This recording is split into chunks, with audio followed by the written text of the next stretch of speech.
آپ لوگ کون ہیں اور مجھے کیوں لے کر آئے ہیں؟ پلیز مجھے جانے دیجیے، میں آپ کے آگے ہاتھ جوڑتی ہوں، پلیز مجھے جانے دو۔ وہ روتے روتے اس کے قدموں میں بیٹھ گئی تھی۔ بہت جلد ہی تمہیں پتہ چل جائے گا کہ ہم تمہیں کیوں لے کر آئے ہیں اور کس لیے۔ اب مزید بکواس کرنے کی کوئی ضرورت نہیں، خاموشی سے کھانا کھاؤ، ابھی مجھے تمہیں زندہ رکھنا ہے۔ تمہارا زندہ رہنا میرے لیے اتنا ضروری ہے کہ میں تمہیں زندہ رکھنے کے لیے کچھ بھی کر سکتا ہوں۔ آنکھوں میں ہی نہیں لہجے میں بھی شعلوں کی لپک تھی۔ دیکھیے میرے گھر والے میرے لیے پریشان ہو رہے ہوں گے، پلیز آپ کو خدا کا واسطہ ہے، اس نے اس کے پاؤں پکڑتے ہوئے التجا کی تھی۔ شٹ اپ، میرے سامنے تمہاری کوئی ڈرامہ بازی نہیں چلے گی، تمہارے بھائی کو میں سبق دے کر ہی رہوں گا، یہ یزدان حسن کا وعدہ ہے۔ تم جتنا تڑپو گی میرے دل کو اتنا ہی سکون ملے گا۔ وہ اسے خوشمگی نگاہوں سے گھورتے ہوئے بولا، آپ کچھ بھی کریں میں یہاں سے جا کر ہی رہوں گی، آپ جو کر سکتے ہیں کر لے۔ وہ ہذیانی انداز میں چیختی ہوئی بیرونی دروازے کی جانب بڑھی تو یزدان حسن نے اس کے سامنے آتے ہی ایک زناٹے دار تھپڑ دے مارا۔ وہ سیدھی بیڈ پر جا کر گری، لیکن حریف نے پھر بھی ہمت نہ ہاری۔ میں یہاں نہیں رہوں گی، آپ مجھے نہیں روک سکتے، وہ رندی آواز میں بولی اور ساتھ میں بیڈ سے اٹھ کر اس کے سامنے کھڑی ہو گئی۔ تم جو کر سکتی ہو کر لو، تم یہاں سے کبھی نہیں جا سکتی ہو اور نہ ہی کبھی اپنے گھر والوں سے مل سکو گی، وہ اس کی جانب بڑھتے ہوئے شفاق انداز میں بولا تھا۔ تو وہ پیچھے ہٹے ہوئے خوفزدہ ہو کر دیوار سے لگ گئی۔ یزدان نے اس کے نزدیک پہنچ کر دونوں ہاتھ اس کے دائیں بائیں جمائے اور اس کے چہرے کو بغور تکنے لگا۔ آنکھوں کی سرخی مزید گہری ہو گئی تھی۔ میری بہن کی درد میں ڈوبی سسکیوں اور آنکھوں میں آئے آنسوں کا حساب تمہیں دینا ہوگا، تمہیں بھی اسی طرح رونا ہوگا، سجاول ملک کو بھی وہی درد تکلیف برداشت کرنی ہوگی جو میں کر رہا ہوں۔ اس کی عزت کا جنازہ ویسے ہی نکلے گا جیسے اس نے میری بہن کے ساتھ کیا تھا۔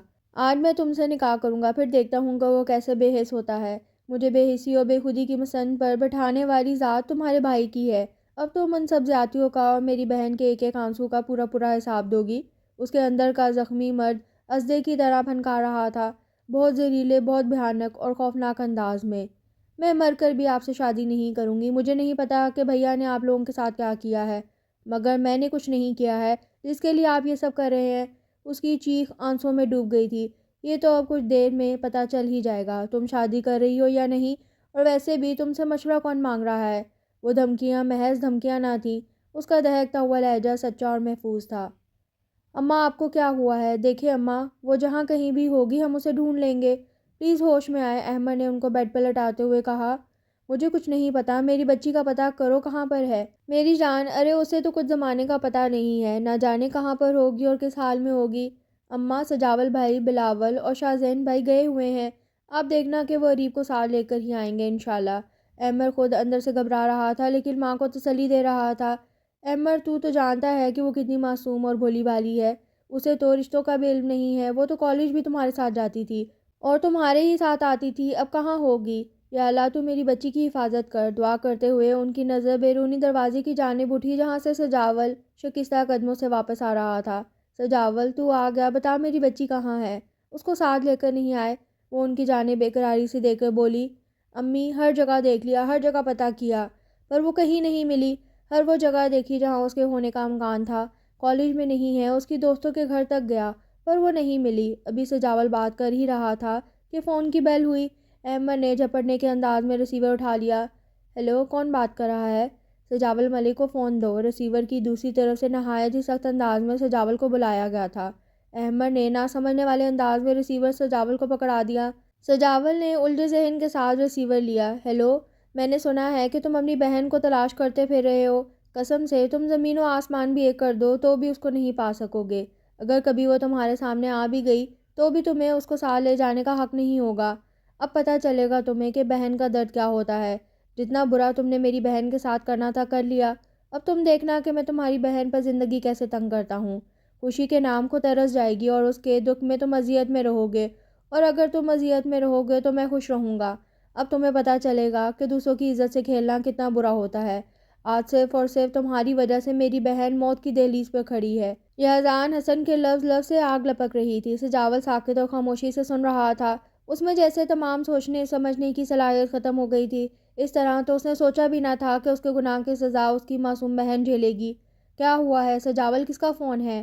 بچے کچھ بتاؤ تو، آخر تم بولتے کیوں نہیں ہو؟ اماں نے اسے جھنجھوڑتے ہوئے پوچھا۔ ہاں، کسی کا بھی نہیں، آپ فکر نہ کریں، میں جا کر عریب کا پتہ کرتا ہوں۔ سجاول نے بری طرح چونک کر جواب دیا اور پھر لمبے لمبے ڈگ بھرتا باہر چلا گیا۔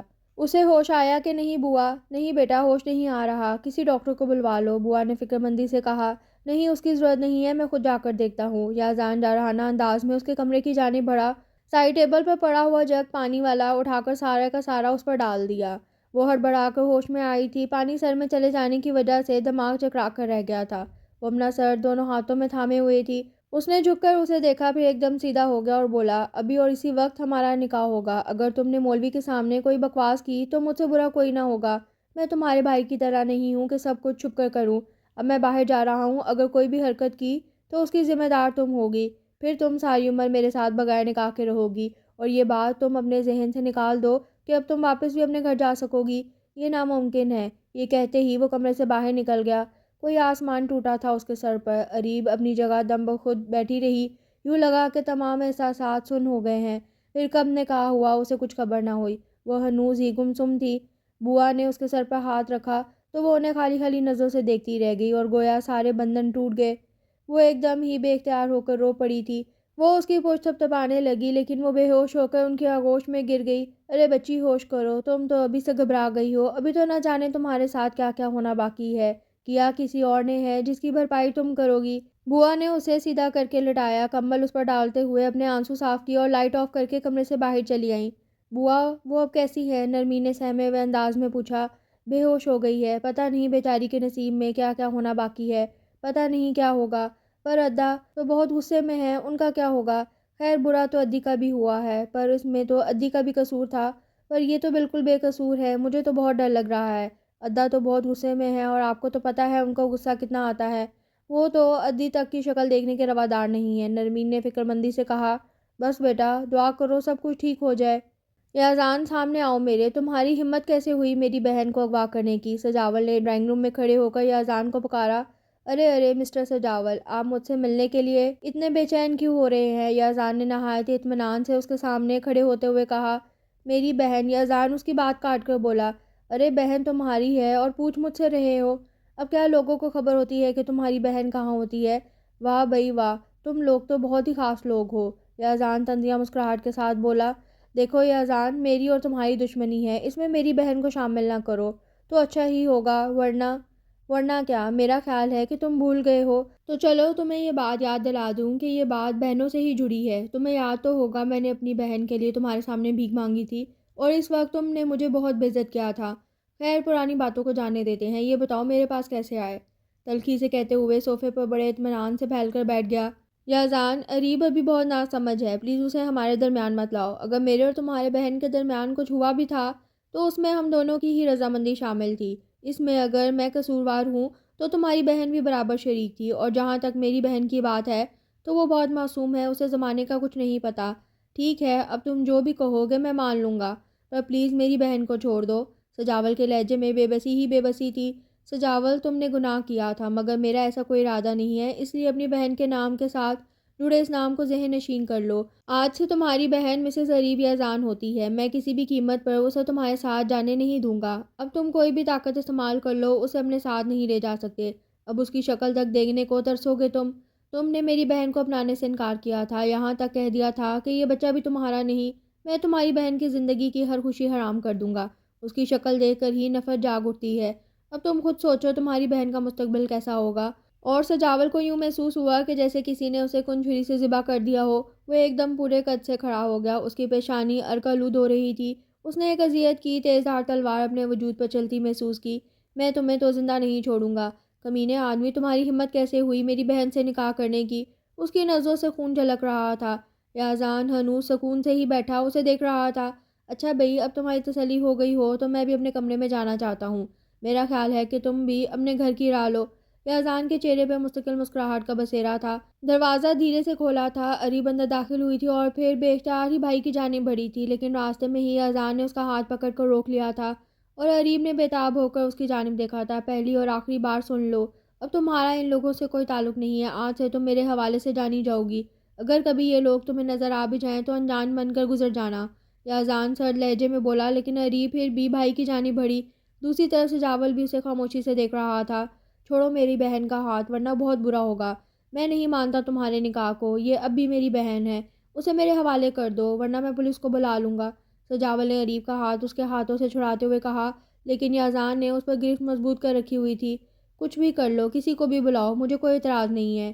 قانونی طور پر یہ میری بیوی ہے اور اگر تم نے دوبارہ یہاں آنے کی کوشش کی تو اچھا نہیں ہوگا۔ So please get out. بھائی پلیز مجھے گھر لے چلے، پتہ نہیں یہ کون لوگ ہیں اور مجھے یہاں کیوں لائے ہیں۔ پلیز بھیا چھوڑے میرا ہاتھ، میں کہتی میرا ہاتھ چھوڑیں، مجھے میرے بھائی کے ساتھ جانے دیں، میں یہاں نہیں رہ سکتی، مجھے اماں کے پاس جانا ہے۔ اریب نے اپنے آپ کو اس کی گرفت سے آزاد کرانے کی کوشش کی، لیکن یازان کی گرفت اتنی کمزور نہیں تھی کہ وہ اتنی آسانی سے نکل سکے۔ شٹ اپ، بند کرو اپنی بکواس، اور تمہیں اس طرف آنے کو کس نے کہا تھا؟ بوا، بوا، وہ غضبناک آواز میں پکارا۔ اس کی پکار پر وہ ہامتی ہامتی اندر داخل ہوئی تھی۔ ارے کیا ہوا بیٹا؟ پھر اریب اور سجاول پر نظر پڑتے ہی وہ ساری بات سمجھ گئی۔ رنگت خوف سے زرد ہوئی تھی کہ نہ جانے کیا ہونے والا تھا۔ اسے کمرے میں لے جائیں، پھر دوبارہ یہ مجھے یہاں نظر نہیں آئے، اور اگر نظر آ گئی تو مجھ سے برا کوئی نہیں ہوگا۔ وہ اس کا بازو پکڑ کر اندر جانے لگی تھی کہ اریب اپنا ہاتھ ان سے چھڑا کر پھر سجاول کی جانب بڑھی اور بے ساختہ ہی اس کے سینے سے لگ کر رونے لگی۔ بھائی میں یہاں کیوں لائی گئی ہوں؟ پلیز بھائی یہ مجھے کہاں لے کر آئے ہیں؟ بتائیں نا، میں نے تو کسی کا برا نہیں کیا، پھر میرے ساتھ ایسا کیوں ہو رہا ہے؟ میں مر جاؤں گی بھیا۔ وہ روتے ہوئے زمین پر بیٹھتی چلی گئی اور سجاول کے پاس اس کے سوالوں کے جواب نہیں تھے، اس لیے ہارے ہوئے انسان کی طرح بیرونی دروازے کی جانب بڑھتا چلا گیا۔ اسے ایسا لگا تھا کہ اگر وہ کچھ دیر یہاں مزید کھڑا رہا تو ضرور پتھر کا ہو جائے گا۔ بہن کی ایسی حالت اسے دیکھی نہیں جا رہی تھی۔ اپنی نازوں سے پلی بڑی، لاڈلی اور جان سے پیاری بہن، جس کی آنکھوں میں آنسو چاروں بھائیوں سے برداشت نہیں ہوتے تھے، اور آج وہ اپنے ہی بھائی کی غلطی کی سزا جھیل رہی تھی اور زاروں قطار رو رہی تھی، یہ سب ناقابل برداشت تھا۔ شکست خوردہ قدموں میں داخل ہوتے اماں اور تینوں بھائیوں کے سامنے سجاول کی ہمت جواب دے گئی اور گھٹنوں کے بل بیٹھ کر پھوٹ پھوٹ کر رو دیا۔ وہ شخص آج اپنی بہن کے لیے رو رہا تھا جس کا دعویٰ تھا کہ وہ زندگی میں کبھی شکست نہیں کھا سکتا۔ وہ آج قسمت کے اس مذاق پر رو رہا تھا۔ یازان حسن نے اس کو بہت بڑی شکست سے دوچار کیا تھا۔ اماں نے بے ساختہ ہی اپنا ہاتھ دل پر رکھا اور اپنے ہی کسی خیال سے دامن چھڑا کر پوچھا، کیا ہوا ہے سجاول؟ بول، میری بیٹی کہاں ہے؟ تو بتاتا کیوں نہیں ہے سجاول؟ میری بچی کہاں ہے؟ انہوں نے اسے جھنجھوڑ کر پوچھا۔ وہ میں اماں میں نے وہ میری وجہ سے، اس کا لہجہ بے ربط ہو رہا تھا۔ کیا تیری وجہ سے؟ کیا؟ بولنا، کیا ہوا ہے سجاول؟ وہ نہایت ہی بے قراری سے بولی، اماں میری غلطی کی وجہ سے ایسے حالات میں چلی گئی ہے کہ میں اپنے آپ کو دلدل میں دھنستا ہوا محسوس کر رہا ہوں۔ میری وجہ سے وہ مجھے معاف۔ الفاظ بے ربط ہو رہے تھے اور پھر سینے پر ہاتھ رکھ کر وہ جھکتا چلا گیا۔ سجاول اور مائزہ یونیورسٹی میں ملے تھے، دونوں ہی اپر کلاس سے تعلق رکھتے تھے۔ دونوں میں دوستی ہو گئی اور پھر دوستی کب پسند میں تبدیل ہوئی پتہ ہی نہ چلا، اور وہ ایک دوسرے کے اتنے قریب آ گئے کہ گناہ کو بھی صحیح قرار دینے لگے۔ مائزہ تو سجاول کو دل و جان سے چاہتی تھی، لیکن سجاول کے لیے وہ صرف دل بہلانے کا ایک سامان بنتی رہی، اور پھر کچھ ہی عرصے بعد مائزہ نے سجاول کو بتایا کہ وہ اس کے بچے کی ماں بننے والی ہے اور وہ چاہتی تھی کہ اس کو اور سجاول کو اب شادی کر لینی چاہیے، لیکن سجاول نے اسے دو ٹوک جواب دے دیا کہ وہ اسے شادی نہیں کر سکتا۔ میں تمہاری جیسی لڑکی سے شادی نہیں کر سکتا۔ تم جیسی لڑکی سے دل تو بہلایا جا سکتا ہے، پر شادی میں کسی شریف لڑکی سے کرنا چاہتا ہوں، تم سے نہیں۔ کیا معلوم یہ بچہ میرا ہے کہ نہیں؟ تم جیسے میرے قریب آئی ہو اور ایسے ہی کسی اور کے قریب بھی ہو سکتی ہو، اب الزام میرے سر پر رکھ رہی ہو، میں کیسے یقین کر لوں؟ سجاول کے چہرے پر مخصوص قسم کی مسکراہٹ تھی اور مائزہ پتھر کی طرح ساکت کھڑی تھی۔ آنکھوں میں بے یقینی ہی بے یقینی تھی کہ یہ سب اس کا سجاول اس کے لیے کہہ رہا ہے۔ دل جیسے دھڑکنا ہی بھول گیا تھا۔ ادھر وہ بغیر کچھ کہے اس کے راستے سے ہوتی چلی گئی کہ جیسے کچھ کہنے کو بچا ہی نہ ہو۔ وہ اپنے آپ کو کیسے گھر تک لائی تھی کچھ پتہ نہ تھا۔ وہ بالکل چپ ہو کر رہ گئی تھی۔ جسے اپنی زندگی سے بڑھ کر چاہا ہو، اپنے آپ سے بڑھ کر دھیان رکھا ہو، جس کے ہونے کے احساس سے آپ جیتے ہوں، جب وہی شخص روح پرور الفاظ کہے تو جینے کا مقصد کہاں رہتا ہے؟ بوا اس کے سنگ ڈھنگ دیکھ کر دہل گئی تھی۔ کسی انہونی کا احساس ان کو ہلا رہا تھا۔ وہ بچی نہیں تھی جو اس کے انداز کو نہ سمجھتی۔ مائزہ، تمہیں پتہ ہے اگر تمہارے ادا کو پتہ چلا تو کیا ہوگا؟ کون ہے وہ شخص جس کی وجہ سے تمہاری آج یہ حالت ہے؟ کیا تمہیں یہ پتہ نہیں ہے کہ ہمارے خاندان سے باہر شادی کرنے کا کوئی رواج نہیں ہے؟ میں کیا جواب دوں گی تمہارے ادا کو؟ اس کو تم جانتی ہو کہ وہ غصے کا کتنا تیز ہے۔ یہ سب ہونا کسی قیامت سے کم نہیں ہے۔ کچھ احساس بھی ہے تم کو؟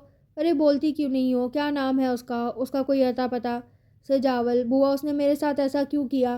میں نے تو اسے سچے دل سے چاہا تھا، پر اس نے مجھ سے کہا کہ میں، پھر وہ پھوٹ پھوٹ کر رو دی اور باہر کھڑے اذان کو زمین آسمان گردش کرتے محسوس ہونے لگے۔ اعصاب ہل کر رہ گئے۔ وہ غضبناک ہو کر کمرے میں داخل ہوا اور کھینچ کر ایک تھپڑ مائزہ کے مارا، پھر دوسرا، پھر تیسرا۔ اتنے میں بوا نے اس کا ہاتھ پکڑ کر اسے اللہ کا واسطہ دیا کہ اس کی حالت ایسی نہیں ہے، بوا نے رندی ہوئی آواز میں کہا، اور باقی کے الفاظ آنسوؤں میں بہہ گئے۔ مائزہ گم سم سی کیفیت میں بیٹھی ہوئی تھی کہ جیسے تمام سوچنے سمجھنے کی صلاحیت کھو بیٹھی ہو۔ یزدان دونوں ہاتھوں میں سر تھام کر بیٹھ گیا۔ اس کی کچھ سمجھ میں نہیں آ رہا تھا کہ وہ کیا کرے کیا نہیں۔ کافی دیر سوچنے کے بعد ایک فیصلہ کر کے وہ کمرے سے باہر چلا گیا۔ مجھے سجاول ملک سے ملنا ہے، ان سے کہیے کہ یزدان حسن آئے ہیں۔ ملازمہ اس کو ڈرائنگ روم میں بٹھا کر سجاول ملک کو بلانے چلی گئی۔ یزدان بے چینی سے اس کا انتظار کرنے لگا۔ تھوڑی دیر میں سجاول اندر آیا۔ السلام علیکم۔ دونوں نے مصافحہ کیا۔ جی کہیے، میں آپ کی کیا خدمت کر سکتا ہوں؟ سجاول نے بیٹھتے ہوئے کہا۔ دیکھیے، میں کوئی لگی بندی بات نہیں کروں گا۔ آپ بتائیں کہ آپ اور مائزہ ایک دوسرے کو کب سے جانتے ہیں؟ سجاول نے مائزہ کے نام پر چونک کر اس کو دیکھا اور بولا، میں اور مائزہ یونیورسٹی فیلو ہیں، لیکن یہ آپ کیوں پوچھ رہے ہیں؟ اس کے لہجے میں الجھن سی تھی۔ میں مائزہ حسن کا بھائی ہوں، آپ نے جو کرنا تھا وہ آپ کر ہی چکے ہیں۔ خیر اب بتائیں کہ آپ اسے شادی کب کر رہے ہیں؟ ساری صورتحال آپ کو پتہ ہی ہے، جتنی جلدی ہو سکے آپ اسے شادی کر لیں۔ یزدان نے نیچی نگاہوں سے کہا، وٹ؟ میں اور مائزہ سے شادی؟ How it's possible? میں اور مائزہ صرف اچھے دوست ہیں، اور جہاں تک شادی کی بات ہے تو میں کسی ایسی لڑکی سے شادی نہیں کر سکتا جو میرے ایک اشارے پر اپنی عزت داؤ پر لگا دے۔ مسٹر یزدان، آپ جس مقصد کے لیے میرے پاس آئے ہیں یہ کبھی پورا نہیں ہو سکتا، اور مجھے کیا معلوم کہ وہ بچہ میرا ہے یا نہیں؟ اس بات کی کیا گارنٹی ہے؟ سجاول ملک، اپنی حدوں میں رہو تو بہتر ہے۔ میں تمہاری زبان بھی کھینچ سکتا ہوں، اور یہ سب تمہیں پہلے سوچنا چاہیے تھا۔ تم دونوں نے ایک دوسرے سے پیار کیا تھا، تو پھر اپنے پیار کو اپنانے سے انکار کیوں کر رہے ہو؟ اور جن غلیظ الفاظ میں تم میری بہن کا ذکر کر رہے ہو، اگر کوئی تمہاری بہن کے بارے میں یہ سب کہے تو تمہارا رد عمل کیا ہوگا؟ میری بہن کی جگہ تم اپنی بہن کو رکھ کر دیکھو، پھر فیصلہ کرنا۔ یزدان حسن وسیلی مگر دھیمی آواز میں چلایا، میری بہن تمہاری بہن کی طرح آوارہ نہیں ہے، اور خبردار جو میری بہن کا نام لیا۔ سجاول نے انگلی اٹھا کر اسے کہا، ٹھیک ہے، میں بھی تم جیسے لوگوں کے منہ نہیں لگنا چاہتا ہوں۔ آج جس جگہ پہ میں کھڑا ہو کر تم سے بات کر رہا ہوں، کل اس جگہ اسی مقام پر تم کھڑے ہوگے، یہ یزدان حسن کا وعدہ ہے۔ اب میں تمہیں بتاؤں گا کہ برباد ہونا کیا ہوتا ہے اور کسی کی عزت سے کھیلنا کیا ہوتا ہے۔ یہ تو میری بہن کی نادانی مجھے تمہارے در پہ لے آئی ہے، ورنہ تمہارے جیسے کی طرف تو یزدان حسن نگاہ اٹھا کر نہیں دیکھتا۔ تم ہو کیا؟ تمہارا سٹیٹس کیا ہے؟ میرے آگے تو کچھ بھی نہیں۔ میں چاہوں تو تمہیں کھڑے کھڑے روڈ پر لے کے آ سکتا ہوں، لیکن میں ایسا کروں گا کچھ بھی نہیں۔ یہ سزا تو تمہارے لیے بہت چھوٹی ہوگی، تکلیف تو تمہیں میں وہ دوں گا جس کا درد بہت ہوگا۔ یہ میری دھمکی نہیں ہے، یہ صرف میں کر کے رہوں گا، وہ رونت سے بولا، اور پھر لمبے لمبے ڈگ بھرتا ہوا چلا گیا۔ سجاول کی نگاہیں اب تک وہاں ہی تھی جہاں سے یزدان ابھی گزرا تھا۔ مائزہ کی طبیعت بہت خراب رہنے لگی تو یزدان اسے ہسپتال لے آیا۔ وہ نہ کچھ بولتی تھی اور نہ ہی کسی کو پہچانتی تھی۔ اس کی حالت دیکھ دیکھ کر یزدان کا غصہ حدوں سے گزرنے لگتا۔ پھر اس کا دل چاہتا کہ وہ سجاول ملک کو قتل کر دے، اور شاید وہ ایسا کر بھی گزرتا، لیکن اتنی آسان موت تو میں اسے کبھی بھی نہیں دوں گا۔ اسے تو ایسی سزا دوں گا کہ وہ پل پل لمحہ لمحہ مرے، وہ قہر آلود لہجے میں بولا۔ آنکھوں کی سرخی مزید گہری ہو گئی۔ یزدان پریشان نہیں ہو، ہم اسے ایسی ہی سزا دیں گے کہ وہ ساری زندگی یاد رکھے گا۔ یاور نے اس کے کندھے پر ہاتھ رکھ کر تسلی دی۔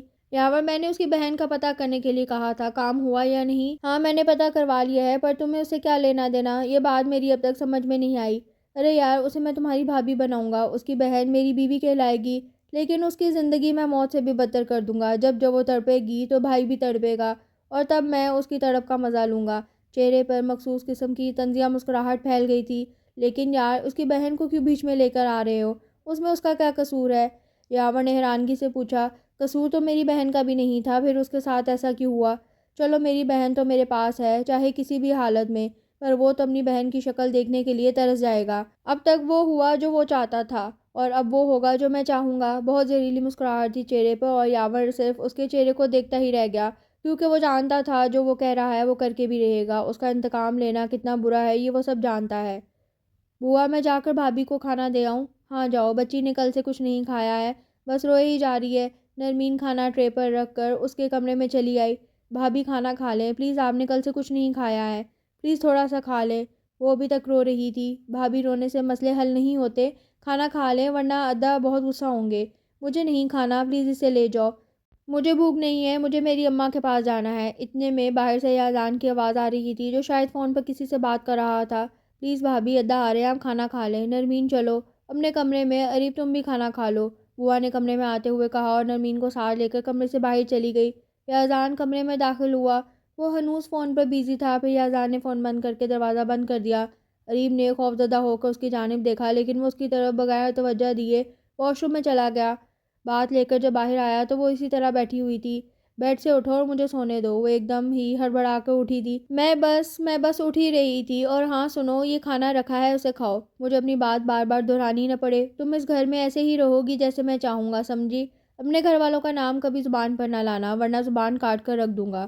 اور یہ کھانا کھاؤ اور سو جاؤ، صبح تمہیں کام بھی کرنے ہیں۔ یہ اذان صفاقی سے کہتا ہوا بیڈ پر لیٹ گیا اور اریب چپ چاپ بیٹھ کر کھانا کھانے لگی۔ زندگی میں کبھی ایسا بھی موڑ آئے گا، کبھی سوچا نہ تھا۔ کون ہیں یہ لوگ، کیا چاہتے ہیں؟ اور انہوں نے میرے ساتھ نکاح بھی کر لیا ہے، لیکن دل یہ رشتہ نہیں مانتا۔ آخر بھیا نے کیا کیا تھا؟ میں کیا کروں؟ کچھ تو راہ دکھا مجھے، میری تو کچھ سمجھ میں نہیں آ رہا۔ وہ خاموشی سے برتن اٹھا کر دروازہ بند کر کے باہر چلی آئی۔ گھر کے رستوں کا تو پتہ نہیں تھا۔ ایک طرف لائٹ تو روشن تھی اور وہ اس سمت چلی آئی تو سامنے اندازے کے مطابق کچن ہی تھا۔ کچن میں پہلے سے ہی کوئی تھا۔ ارے بیٹا تم کیوں لائی؟ میں خود ہی لے آتی۔ خیر آؤ بیٹھو، بوا نے اس کے ہاتھ سے برتن لیتے ہوئے کہا۔ آنٹی مجھے آپ سے ایک بات پوچھنی ہے، اگر آپ میرا مطلب ہے کہ مجھے میرے یہاں ہونے کی وجہ بتا سکتی ہیں۔ میرے بھائی نے ایسا کیا کر دیا ہے کہ جس کی پاداش میں مجھے یہاں لایا گیا ہے؟ کیا میں وجہ جان سکتی ہوں پلیز؟ میں مزید کچھ دن ایسے ہی رہی تو مر جاؤں گی۔ میں آپ آگے کے الفاظ رونے کی وجہ سے منہ میں ہی رہ گئے۔ دیکھو بیٹا رو مت اور آؤ میرے ساتھ۔ وہ چپ چاپ ان کی تکلیف میں چل پڑی۔ یہاں بیٹھو، وہ اپنے کمرے میں داخل ہوتے ہوئے بولی۔ بات ہی ایسی ہے کہ شاید میں تمہیں کیا بتاؤں۔ وہ ششوپن میں مبتلا تھی۔ جو کچھ بھی ہے بتا دے، اب مجھے یہاں ہی اس گھر میں رہنا ہے کہ شاید آپ کو پتہ نہیں، وہ شاید اس زندگی میں مجھے چھوڑے۔ میں ان کی انا کا مسئلہ ہوں، اتنا تو میں ان دنوں میں جان ہی گئی ہوں۔ وہ نہایت ہی سرد لہجے میں بولی۔ پھر بوا نے جو کچھ بھی ہوا تھا منوان سنا ڈالا۔ اس کے حواس لب ہو گئے۔ اس انکشاف پر دماغ جھٹکوں کی زد میں تھا۔ بھیا نے یہ سب کیا ہے؟ او گاڈ، یہ کیا کر دیا بھیا نے؟ یہ تو گناہ ہے۔ کافی دیر بعد وہ بولی تو عجیب سا درد ہلکورے لے رہا تھا۔ ہاں بیٹا تمہارے بھائی نے ہی ایسا کیا ہے۔ جب ہی تو یہ اذان بھی یہ انتہائی قدم اٹھا گیا۔ وہ بہت پیار کرتا ہے اپنے بہن بھائیوں سے۔ جب سے ماں باپ گزرے ہیں تب سے وہ اپنے بہن بھائیوں کے لیے ماں بھی ہے اور باپ بھی۔ میں تو ان کے رشتے کی پھوپھی ہوں، بیوہ ہو کر ادھر آ گئی، اولاد کوئی تھی نہیں، بس ان بچوں کی ماں بن گئی۔ بچوں نے بھی اتنی ہی عزت دی ہے۔ تم بھی مجھے اپنی ماں کی جگہ ہی سمجھو اور خود کو مضبوط کرو، اور جو یہ اذان کہتا ہے وہی کرو۔ فی الحال وقت کا یہی تقاضا ہے، اور بیٹا یہ اذان دل کا برا نہیں ہے، وقت کے ساتھ سب کچھ ٹھیک ہو جائے گا۔ انتظار کرو حالات ٹھیک ہونے کا، رات بہت ہو گئی، اب جا کر سو جاؤ۔ انہوں نے اس کی پیشانی چومتے ہوئے کہا۔ وہ مضطرب سی ہو کر اپنے کمرے میں چلی گئی۔ یہ اذان اپنے آپ سے بے خبر ہو کر سو رہا تھا۔ چہرے پر فتح کا سکون تھا، جیت کا نشہ تھا، لیکن اس سب میں میرا کیا قصور ہے؟ اب میں کیا کروں؟ عجیب سی وحشت ہو رہی تھی۔ وہ معاف ہوتے ذہن کے ساتھ صوفے پر گر گئی۔ اماں میں آفس جا رہا ہوں، آپ اپنی دوائیاں وقت پر لے لینا، احمد نے ان کے قریب جھکتے ہوئے کہا۔ وہ بری طرح چونک پڑی تھی۔ ہاں ہاں تم جاؤ، وہ رندی ہوئی آواز میں بولی۔ اماں پلیز چپ ہو جائیں، میں ایسا کیا کروں کہ آپ خوش ہو جائیں؟ احمد نے نم آنکھوں سے پوچھا۔ مجھے ایک بار تو اس کے گھر لے چلو، میں اسے دیکھنا چاہتی ہوں، اپنی بچی کو بھی اور اس مظلوم کو بھی جو آج میرے بیٹے کی وجہ سے ان حالوں کو پہنچی ہے۔ دونوں کا درد ایک ہی ہے، ایک نے اپنا آپ گنوایا، دوسری نے اپنے گھر والے اور گھر بار۔ ماں میں آپ کو وہاں کیسے لے جا سکتا ہوں؟ آپ کو پتہ ہے کہ وہ لوگ ہمیں اچھا نہیں سمجھتے، وہ نہ جانے کیسا بہیو کرے۔ اماں اریب کا سامنا کرنا مشکل ہے، وہ ہم بھائیوں کی کتنی عزت کرتی تھی، کتنا مان تھا اس اپنے بھائیوں پہ۔ اس کی آنکھ میں بکھرے خوابوں کی کرچیاں نہیں دیکھ سکتا ہوں، اور نہ ہی روتا ہوا۔ میں سجاول بھائی کو کبھی معاف نہیں کروں گا، کبھی بھی نہیں۔ آج میری بہن ان کی وجہ سے برباد ہو گئی ہے، اور ہم چاہتے ہوئے بھی کچھ نہیں کر سکتے۔ وہ نہایت ہی غصے میں بولا۔ پھر بھی مجھے جانا ہے، آخری بار اپنی بچی کو دیکھ لوں، بھلے اللہ میری جان ہی کیوں نہ لے لے۔ وہ بے اختیار ہو کر رو پڑی تھی۔ اماں پلیز ایسی بات مت کرے، بہن کو کھویا ہے لیکن یہ اطمینان بھی ہے کہ وہ اس دنیا میں ہے، چاہے جہاں پر بھی ہے، پر زندہ ہے، پر آپ کو گنوانے کا حوصلہ ہم میں نہیں۔ چلیے میں آپ کو لے چلتا ہوں۔ احمد نے ان کا ہاتھ تھام کر ان کو اٹھایا تھا۔ یہ اذان ولا کے گیٹ کے آگے گاڑی روک کر نوفل اور احمد باہر نکلے تھے۔ پھر اماں کی طرف کا دروازہ کھول کر ان کو آرام سے باہر نکالا، پھر ان کا ہاتھ تھام کر یہ اذان ولا کی طرف بڑھے تھے۔ گھر کیا تھا، محل تھا، لگتا تھا کہ جیسے خوابوں کے شہر آ گئے ہوں۔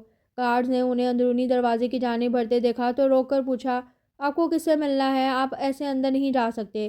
نرمین جو لان میں بیٹھی تھی اس نے دیکھا تو اس نے گارڈز کو کہا کہ انہیں اندر آنے دیں۔ آپ لوگ کون ہیں اور کس سے ملنا ہے؟ نرمین نے ان کے اندر آتے ہی پوچھا۔ ہمیں اریب سے ملنا ہے، احمد نے سنجیدگی سے کہا۔ ارے آپ بھابھی سے ملنے آئے ہیں؟ آئی بیٹھیے، میں ابھی بلا کر لاتی ہوں۔ وہ انہیں ڈرائنگ روم میں بٹھا کر اذان کے کمرے کی جانب بڑھ گئی۔ وہ دروازے پر دستک دے کر اندر داخل ہوئی۔ ادا بھابھی کے گھر والے آئے ہیں، ان سے ملنا چاہتے ہیں، نرمین نے گھبراتے ہوئے اطلاع دی۔ اذان جو اپنی آفس فائل دیکھ رہا تھا چونک کر اس کی طرف دیکھا۔ ٹھیک ہے تم چلو، میں آ رہا ہوں، اور بوا اور اپنی بھابھی کو ڈرائنگ روم میں بھیجو۔ السلام علیکم، جی کہیے میں آپ کی کیا خدمت کر سکتا ہوں؟ یزدان نے کمرے میں داخل ہوتے ہوئے کہا۔ میں اپنی بیٹی سے ملنا چاہتی ہوں۔ دیکھو بیٹا، تمہاری جو بھی رنجشیں اور اختلافات ہیں وہ میرے بیٹے سے ہیں، ہمارے سے نہیں۔ مجھے تمہاری بہن کے ساتھ کی گئی زیادتی کا بہت افسوس ہے اور اس کے لیے میں اپنے بیٹے کو کبھی معاف نہیں کروں گی، لیکن مجھے میری بیٹی سے ملنے دو۔ اماں نے اپنی آنکھوں میں آئی نمی کو صاف کیا۔ اب آپ کے افسوس کرنے سے کیا ہوگا؟ جتنا برا آپ کے بیٹے نے کرنا تھا وہ تو کر بھی چکا ہے۔ اب میں اسے وہی درد محسوس کروانا چاہتا ہوں جو میں نے محسوس کیا تھا۔ یزدان نہایت ہی تلخ لہجے میں بولا۔ مسٹر یزدان، ہمیں اس بات کا احساس ہے کہ ہمارے بھائی نے اچھا نہیں کیا، لیکن پھر بھی ہماری آپ سے ریکویسٹ ہے کہ آپ ہمیں اپنی بہن سے ملنے دیں۔ ماننا وہ آپ کے نکاح میں ہے، لیکن ہے تو ہماری بہن۔ اگر سجاول بھائی نے برا کیا تو اچھا آپ نے بھی نہیں کیا۔ غلطی اگر ان سے ہوئی ہے تو آپ نے بھی وہی غلطی دہرائی ہے، لیکن اس کے باوجود بھی ہم آپ سے شرافت سے بات کر رہے ہیں۔ یہ ہماری مجبوری ہے کہ ہماری بہن آپ کے نکاح میں ہے، نوفل نے نہایت ہی سرد لہجے میں کہا۔ یزدان کے چہرے پر ناگواری کے تاثرات ابھر آئے تھے، لیکن پھر بھی ملازمہ سے کہہ کر اریب کو بلوایا تھا۔ مجھے کوئی اعتراض نہیں، آپ اپنی بہن سے مل سکتے ہیں، لیکن صرف آخری بار اور آئندہ کے بعد اپنی بہن کو مسز یزدان کی حیثیت سے یاد رکھنا۔ یہ کہتے ہی یزدان ڈرائنگ روم سے باہر چلا گیا۔ اریب بوا کے ساتھ ڈرائنگ روم میں داخل ہوئی تو اپنے گھر والوں کو دیکھ کر خوشی سے ان کی جانب بڑھی اور اماں کی کھلی باہوں میں سما گئی اور پھر بالکل بچوں کی طرح رونے لگی۔ ان کا دل بھی بھر آیا تھا۔ نوفل نے ان دونوں کو الگ کیا تو وہ بھائی کے گلے سے جا لگی تھی۔ دوسری طرف کھڑے احمد نے بھی اس کو اپنی باہوں کے گھیرے میں لیا اور بے اختیار ہی اس کے ماتھے پر پیار کیا اور بولا، کیسی ہو؟ ٹھیک تو ہو؟ میں ٹھیک ہوں بھائی، اور آپ کو پتہ ہے بھائی آج میں یہاں پر کیوں ہوں؟ میں یہاں پر نہیں رہنا چاہتی ہوں، پر غلط تو یہ بھی نہیں ہے، غلط تو میرا اپنا بھائی ہے۔ اماں یہ لوگ بہت اچھے ہیں، میرے بھائی نے اتنا برا کیا پھر بھی یہ لوگ میرے ساتھ اچھی طرح پیش آ رہے ہیں۔ اماں میں نے ایک فیصلہ کیا ہے کہ میں اپنے بھائی کی تمام طرز زیادتیوں کا ازالہ کروں گی۔ آپ لوگ دعا کرنا کہ میں اس فیصلے پر ثابت قدم رہوں۔ تو کیا ہوا اگر ہم مل نہیں سکیں گے؟ آپ لوگ سمجھ لینا کہ میں اس ملک میں ہی نہیں ہوں، اور میرا کیا ہے، میں آپ لوگوں کے بغیر رہنا سیکھ ہی لوں گی۔ بھائی اماں کا بہت خیال رکھنا، اور ہاں اپنی شادیوں پر بلانا ضرور، چاہے میں آؤں یا نہ آؤں۔ گلے میں آنسوں کا پھندا سا پڑ گیا تھا، لیکن پھر بھی مسکراتے ہوئے کہہ رہی تھی۔ اس وقت کمرے میں چاروں افراد دکھ کی کیفیت میں مبتلا تھے۔ سدا خوش رکھے میرے خدا میری بچی، تجھے اتنی خوشیاں ملیں کہ جھولی کم پڑ جائے۔ مجھے خوشی ہے کہ میری بیٹی بہت حوصلے اور صبر والی ہے، اور مجھے یقین ہے کہ وہ مجھے بھی شکایت کا موقع نہیں دے گی۔ اپنے گھر کے دکھ سکھ کے لیے جینا، آج میں تمہیں رخصت کرتی ہوں۔ اماں نے اس کے ماتھے پر پیار کیا اور اٹھ کھڑی ہوئی۔ چلو احمد، نوفل، گھر چلو۔ میں نے اپنی بیٹی کی خوشیوں کا نگہبان اللہ کو بنایا ہے، وہ اس کی ہر مشکل کو آسان بنائے گا، اور آپ بھی خیال رکھیے گا بہن، میری بیٹی کا اور اس کا بھی جو میرے بیٹے کی وجہ سے اس حال کو پہنچی۔ احمد اور نوفل نے باری باری اس کے ماتھے پر پیار کیا اور لمبے لمبے ڈگ بھرتے کمرے سے چلے گئے۔ اب میں چلتی ہوں، اپنا اور اپنے گھر والوں کا خیال رکھنا، اللہ نگہبان۔ اریب ان کے جانے کے بعد بے اختیار ہو کر رو پڑی تھی۔ لگتا تھا کہ جیسے بہت بڑا نقصان ہو گیا ہو۔ بوا نے اس کو اپنے ساتھ لگا لیا تھا اور دوسری طرف کھڑی نرمین بھی اس کے قریب آ بیٹھی۔ اگر کچھ کھویا تھا تو کچھ پایا بھی تو تھا۔ اب مجھے اس گھر کے لیے جینا ہے، اب یہ لوگ بھی میرے اپنے ہیں۔ دل کو کچھ سکون ہوا تھا کہ وہ اکیلی نہیں ہے، ماں کی دعائیں اور بوا اور نرمین کا ساتھ تھا۔ بہتر یہی ہے کہ اس جس کو ہنس کر گزار دوں، محسوس کرو گے تو مسلسل عذاب ہے۔ اپنے فیصلوں پر وہ پوری دل جمعی سے قائم تھی اور گھر کی ذمہ داریاں سمجھنے میں سرگرداں تھی۔ جب بھی 2 دن کے بعد کھانے کی میز پر موجود معیز اور حمزہ نے اس کو دیکھتے ہی اٹھنا چاہا، لیکن اس نے ان کا ہاتھ تھام کر روک لیا۔ میرے سے ناراضگی ہے تو بے شک اس کو قائم رکھو، پر پلیز کھانا کھا کر جاؤ۔ ادا بھابھی بالکل ٹھیک کہہ رہی ہیں، آپ کھانا کھائیں، اور آج تو بھابھی نے سب چیزیں آپ کی پسند کی بنائی ہیں، اور سچی بہت ہی مزے کا کھانا بنایا ہے۔ نرمین کو اریب اپنی بھابھی کے روم میں بہت ہی اچھی لگی تھی، اس لیے وہ اس کی ہر جگہ طرفداری کرتی نظر آتی تھی۔ اس کے کہنے پر اتنا ہوا تھا کہ وہ دونوں پھر سے بیٹھ کر کھانا کھانے لگ گئے تھے۔ کھانا واقعی بہت ہی لاجواب تھا۔ وہ ہنوز سنجیدگی سے کھانا کھاتے رہے۔ نرمین، تم جا کر یہ چائے ان کو دے آؤ، جب تک میں یہ کچن سمیٹ لوں۔ اسے کھانے کے بعد چائے حمزہ اور معیز کو دے کر ایک کپ نرمین کو دیا، یا اذان کو دینے کے لیے، اور خود کچن میں چلی گئی۔ ادا یہ چائے لے لیں، پھر کوئی کام کرنا، پہلے چائے، نرمین نے اس کے سامنے کھڑے ہوتے ہوئے کہا۔ ہاں یہاں ٹیبل پر رکھو، اس نے مصروف انداز میں کہا۔ وہ چائے رکھ کر اریب کے پاس کچن میں چلی آئی جو کھانے کے برتن دھو رہی تھی۔ بھابھی یہ کام آپ کیوں کر رہی ہیں؟ یہ کام تو ملازموں کے کرنے کے ہیں، انہیں ہی کرنے دیں۔ ارے کچھ نہیں ہوتا، یہ تھوڑے سے ہی تو برتن ہیں، اور رضیہ کی طبیعت بھی ٹھیک نہیں تھی، اس لیے میں نے اسے آرام کرنے کے لیے سرونٹ کوارٹر میں بھیج دیا ہے۔ بوا سو گئی ہے؟ اس نے برتن سوکھے کپڑے سے صاف کرتے ہوئے پوچھا۔ ہاں بوا تو سو گئی ہیں، بوا کو شروع سے ہی جلدی سونے کی عادت ہے، وہ 9 بجے ہی سو جاتی ہیں۔ اب میں بھی جاتی ہوں سونے، پھر صبح آنکھ نہیں کھلتی، کالج سے دیر ہو جاتی ہے۔ گڈ نائٹ بھابھی۔ اس کے جانے کے بعد وہ لائٹ اور کچن کا دروازہ بند کر کے اپنے کمرے میں چلی آئی۔ وہ حسب معمول یوں ہی لیپ ٹاپ پر مصروف تھا، وہ اسے یوں ہی دیکھنے لگی۔ اب وہ لیپ ٹاپ کے بجائے پین ہاتھ میں تھامے سامنے رکھے کاغذ پر کچھ لکھنے میں مصروف تھا۔ سلونی رنگت پر سیاہ گھنی مونچھیں خاصی پرکشش لگ رہی تھیں۔ ساحر آنکھیں جھکی ہوئی تھی، بالوں کا خوبصورت سا ہیئر سٹائل بے ترتیب سا ماتھے پر جھکایا تھا۔ کھڑی سی ناک اسے مغرور ظاہر کر رہی تھی اور روشن پیشانی ذہانت کو اجاگر کر رہی تھی۔ در حقیقت وہ نظر انداز کر دینے کے قابل نہ تھا، بلکہ اس کا ایک ایک انداز کئی دلوں پر بھاری پڑتا ہوگا۔ یا اللہ، ان کی سیکرٹری کا کیا حال ہوتا ہوگا؟ اریب کے دل میں ایک خیال آیا تھا۔ جھکی ہوئی ساحر آنکھیں حیرانگی سے اوپر اٹھی تھی، نظریں چار ہوئی تھیں، پھر اس نے گھبرا کر دوسری طرف کروٹ بدلی اور سونے کی کوشش کی۔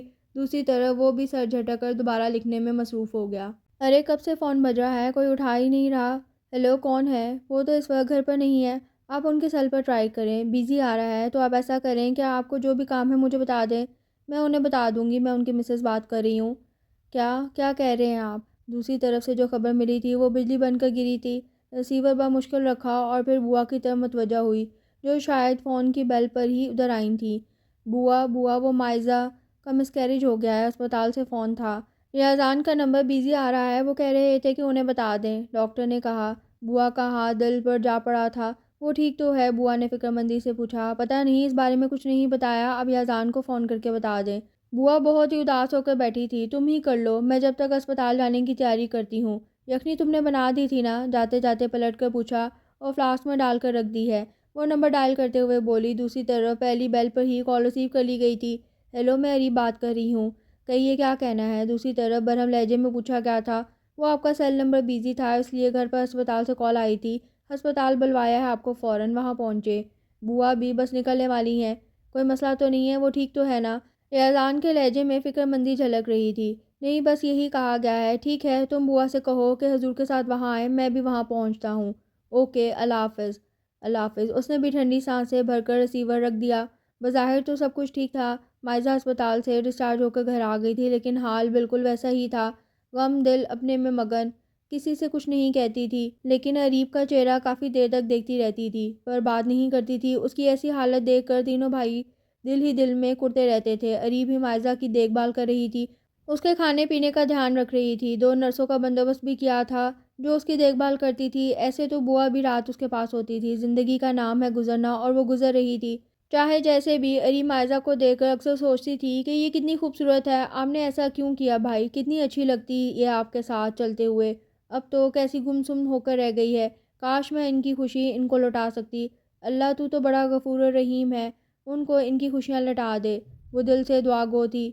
موسم کافی سرد تھا، ہلکی ہلکی ٹھنڈی ہوائیں ماحول کو خنکی بخشتی چاروں طرف پھیلی ہوئی تھیں۔ شام نے آہستہ آہستہ اپنا سرمئی آنچل اوڑھنا شروع کر دیا تھا۔ وہ کب کی ٹیرس کی گرل سے ٹیک لگائے کھڑی تھی، لیکن سارا دھیان اس شخص کی جانب تھا جو انجانے میں ہی اس کی سوچوں کا محور بن گیا تھا، لیکن اس کی نظر میں اس کی حیثیت نہ ہونے کے برابر تھی۔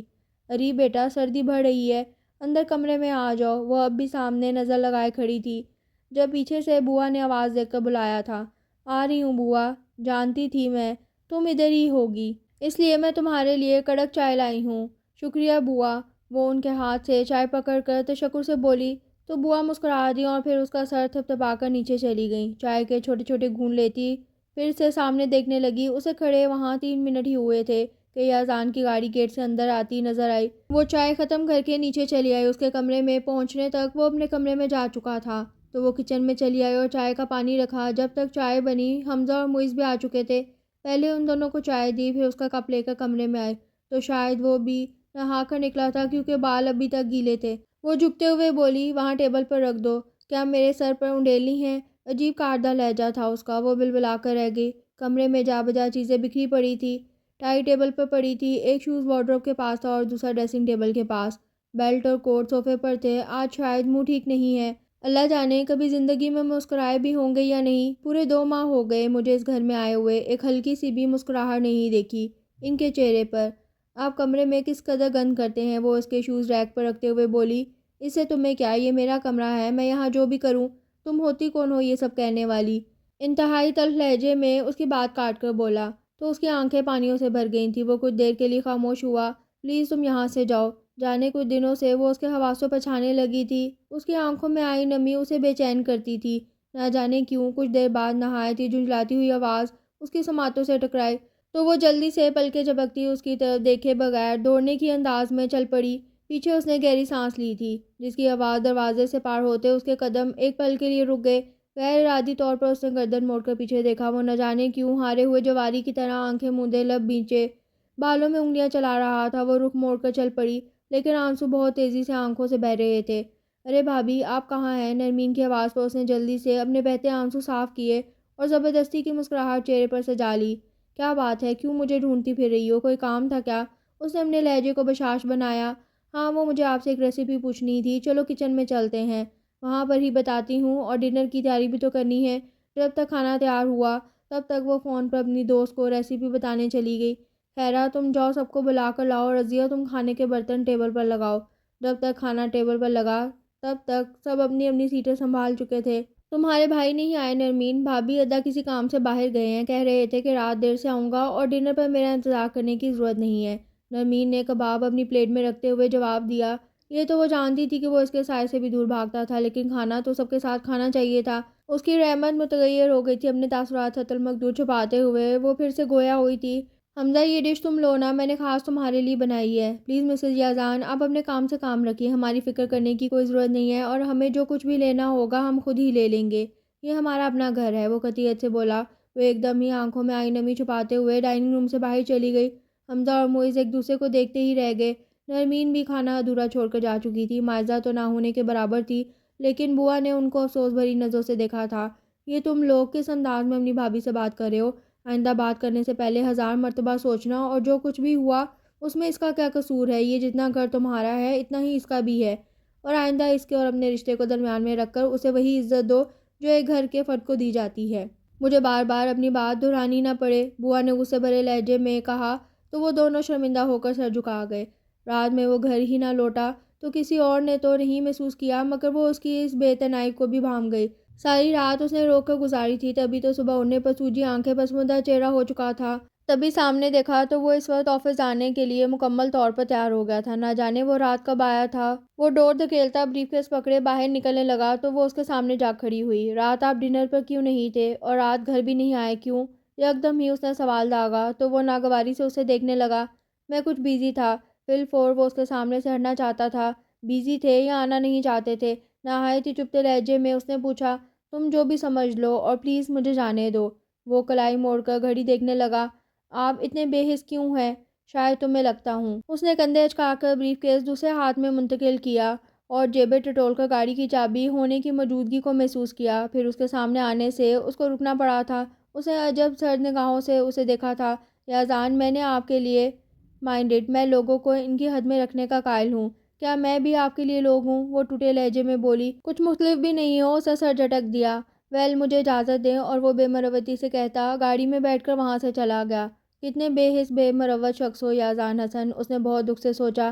سجاول نے اپنے آپ کو بزنس میں اس قدر مصروف کر لیا تھا کہ اس کو نہ تو صبح کا ہوش تھا اور نہ ہی شام کا، اور اس رات دن کی مصروفیت میں اس نے ایک فیصلہ کیا تھا اور اس پر عمل پیرا ہونے کے لیے یزدان کے آفس جا پہنچا تھا۔ یزدان کی سیکرٹری نے انٹرکام پر اس کے آنے کی اطلاع دی تھی۔ دوسری طرف سے یزدان نے نہایت ہی ناگواری سے ریسیور کو دیکھا تھا۔ ارے آپ ان کو اندر بھیج دیجئے۔ سر، آپ اندر جا سکتے ہیں، سیکرٹری نے انٹرکام رکھنے کے بعد کہا تو وہ اس کے کیبن کی طرف بڑھا تھا۔ السلام علیکم، سجاول نے اندر داخل ہوتے ہوئے کہا۔ وعلیکم السلام۔ اتنے اچھے تو ہمارے مراسم نہیں ہیں کہ ہم دوسرے کی خیریت دریافت کریں۔ خیر کہو، کیوں آئے ہو؟ کیا اپنی بہن کا پتہ ہے؟ یعنی خیریت پوچھنے آئے ہو؟ اس نے تعزیہ ہنسی کے ساتھ پوچھا۔ نہیں، میں اپنی بہن کی بات کرنے نہیں آیا ہوں، بلکہ میں تم سے تمہاری بہن کو مانگنے آیا ہوں۔ سجاول نے نہایت ہی اطمینان سے دھماکہ کیا۔ وٹ؟ یزدان یکدم ہی اپنی سیٹ سے اٹھ گیا تھا۔ دیکھو، میری بات تحمل سے سنو، میں واقعی خلوص دل سے تمہاری بہن سے شادی کرنا چاہتا ہوں۔ یہ میں عریب کی وجہ سے نہیں بول رہا، بلکہ تم نے میری آنکھیں کھول دی ہیں کہ میں واقعی غلط تھا۔ آج مجھے یہ اعتراف کرنے میں کوئی قباحت نہیں کہ میں مائزہ سے بہت محبت کرتا ہوں۔ پلیز انکار کرنے سے پہلے مائزہ سے ضرور پوچھ لینا۔ ہو سکے تو مجھے معاف کر دینا، اور اس بارے میں سوچنا ضرور۔ اس فیصلے میں ہم دونوں کے لیے بہتر ہی ہے۔ اب میں چلتا ہوں۔ یزدان پرسوچ انداز میں دروازے کی طرف دیکھ رہا تھا جہاں سے سجاول ابھی گزر کر گیا تھا۔ وہ اس کے لیے سوچوں کے نئے در کھول کر گیا تھا۔ جب سینے کے اندر سانس کے دریا ڈولتے ہیں، جب موسم سرد ہوائیں چپ سی گھولتے ہیں، جب آنسو پلکیں روکتے ہیں، جب سب آواز میں اپنے اپنے بستر پر سو جاتے ہیں، تب آہستہ آہستہ آنکھیں کھولتے ہیں، دکھ بولتے ہیں۔ سجاول، تم نے مجھے کہیں کا نہیں چھوڑا۔ میں تم سے کتنا پیار کرتی تھی، تم نے اس پیار کی لاج نہیں رکھی۔ کیوں کیا تم نے ایسا؟ صرف تمہاری وجہ سے میں نے اپنا بچہ کھو دیا۔ تم میرے بچے کے قاتل ہو، میں تمہیں کبھی معاف نہیں کروں گی۔ تم نے اپنے ہی بچے کو اپنانے سے انکار کر دیا۔ تم وہ نہیں جسے میں نے کبھی چاہا تھا۔ تم تو کوئی عام سے مرد ہو، میرے سجاول نہیں۔ اگر ہوتے تو تم میرے ساتھ ایسا نہیں کرتے۔ I hate you. رات کی تاریکی میں اپنے آپ سے ہم کلام تھی۔ مائزہ بے اختیار ہی روئے جا رہی تھی۔ میں ادائی اذان کا سامنا نہیں کر سکتی ہوں، اسی لیے چپ رہتی ہوں، اور ہماری وجہ سے تمہاری بہن سزا پا رہی ہے۔ وہ تو بالکل بے قصور ہے، پر میں اس کے لیے کچھ نہیں کر سکتی ہوں، اور اگر کچھ کہوں گی تو ادا پتہ نہیں کیا کریں گے، اور اس کے ساتھ اچھا نہیں کرے۔ وہ اس قابل نہیں ہے کہ اسے نظر انداز کیا جائے۔ سجاول تمہاری بہن بہت خوبصورت ہے، لیکن ایک بات اس میں ہے کہ وہ تمہاری طرح نہیں ہے، بے حس، بے درد، بے وفا نہیں۔ وہ اتنی اچھی ہے کہ میں اس کے لیے شرمندہ ہوں کہ میری وجہ سے اسے یہ سب سے گزرنا پڑا ہے، لیکن مجھے اس بات کا یقین ہے ایک دن ادا اس کی محبت کے آگے گھٹنے ٹیک دیں گے۔ وہ تمہاری طرح نہیں ہے، وہ بہت اچھی ہے۔ تم نے میرے ساتھ اتنا برا کیا ہے، پھر بھی تم میری زندگی ہو۔ تمہارے بغیر رہنا مشکل ہے۔ تم اتنے برے ہو، پھر بھی اس دل میں کیوں رہتے ہو؟ میں تمہیں سوچنا نہیں چاہتی ہوں۔ تم میرے جذبوں کے قاتل ہو۔ وہ اپنے کمرے میں پھوٹ پھوٹ کر رو رہی تھی۔ کمرے کے باہر سے گزرے یازان کے قدم ایک پل کے لیے رکے، پھر اپنے کمرے کی جانب بڑھ گیا۔ کمرے میں آ کر بھی اس کے ذہن میں مائزہ کی سسکیوں کی آواز گونج رہی تھی، جو دل و دماغ پر کوڑے کی طرح لگ رہی تھی۔ تو کیا مائزہ اب بھی؟ تو اب میں کیا کروں؟ وہ مضطرب ہو کر ادھر ادھر ٹہل رہا تھا، پھر نظریں سوئی ہوئی اریب پر لگی۔ اسے دیکھتے ہی کیوں وہ احساسات جاگ اٹھتے تھے۔ دل اس کی طرف کھنچتا تھا۔ کافی دیر تک وہ اسے ہنوز تکتا رہا، پھر دھیرے سے اس کے قریب بیڈ پر بیٹھ گیا۔ اس کی نظروں کی تپش تھی یا کچھ اور، بہرحال اس کی آنکھیں کھل گئی تھیں۔ پھر اپنے بہت ہی قریب یازان کو دیکھا تو حیران رہ گئی، کیونکہ آج سے پہلے نہ تو وہ اس کے قریب آیا تھا، اور وہ اس کو چھونا بھی گناہ سمجھتا تھا۔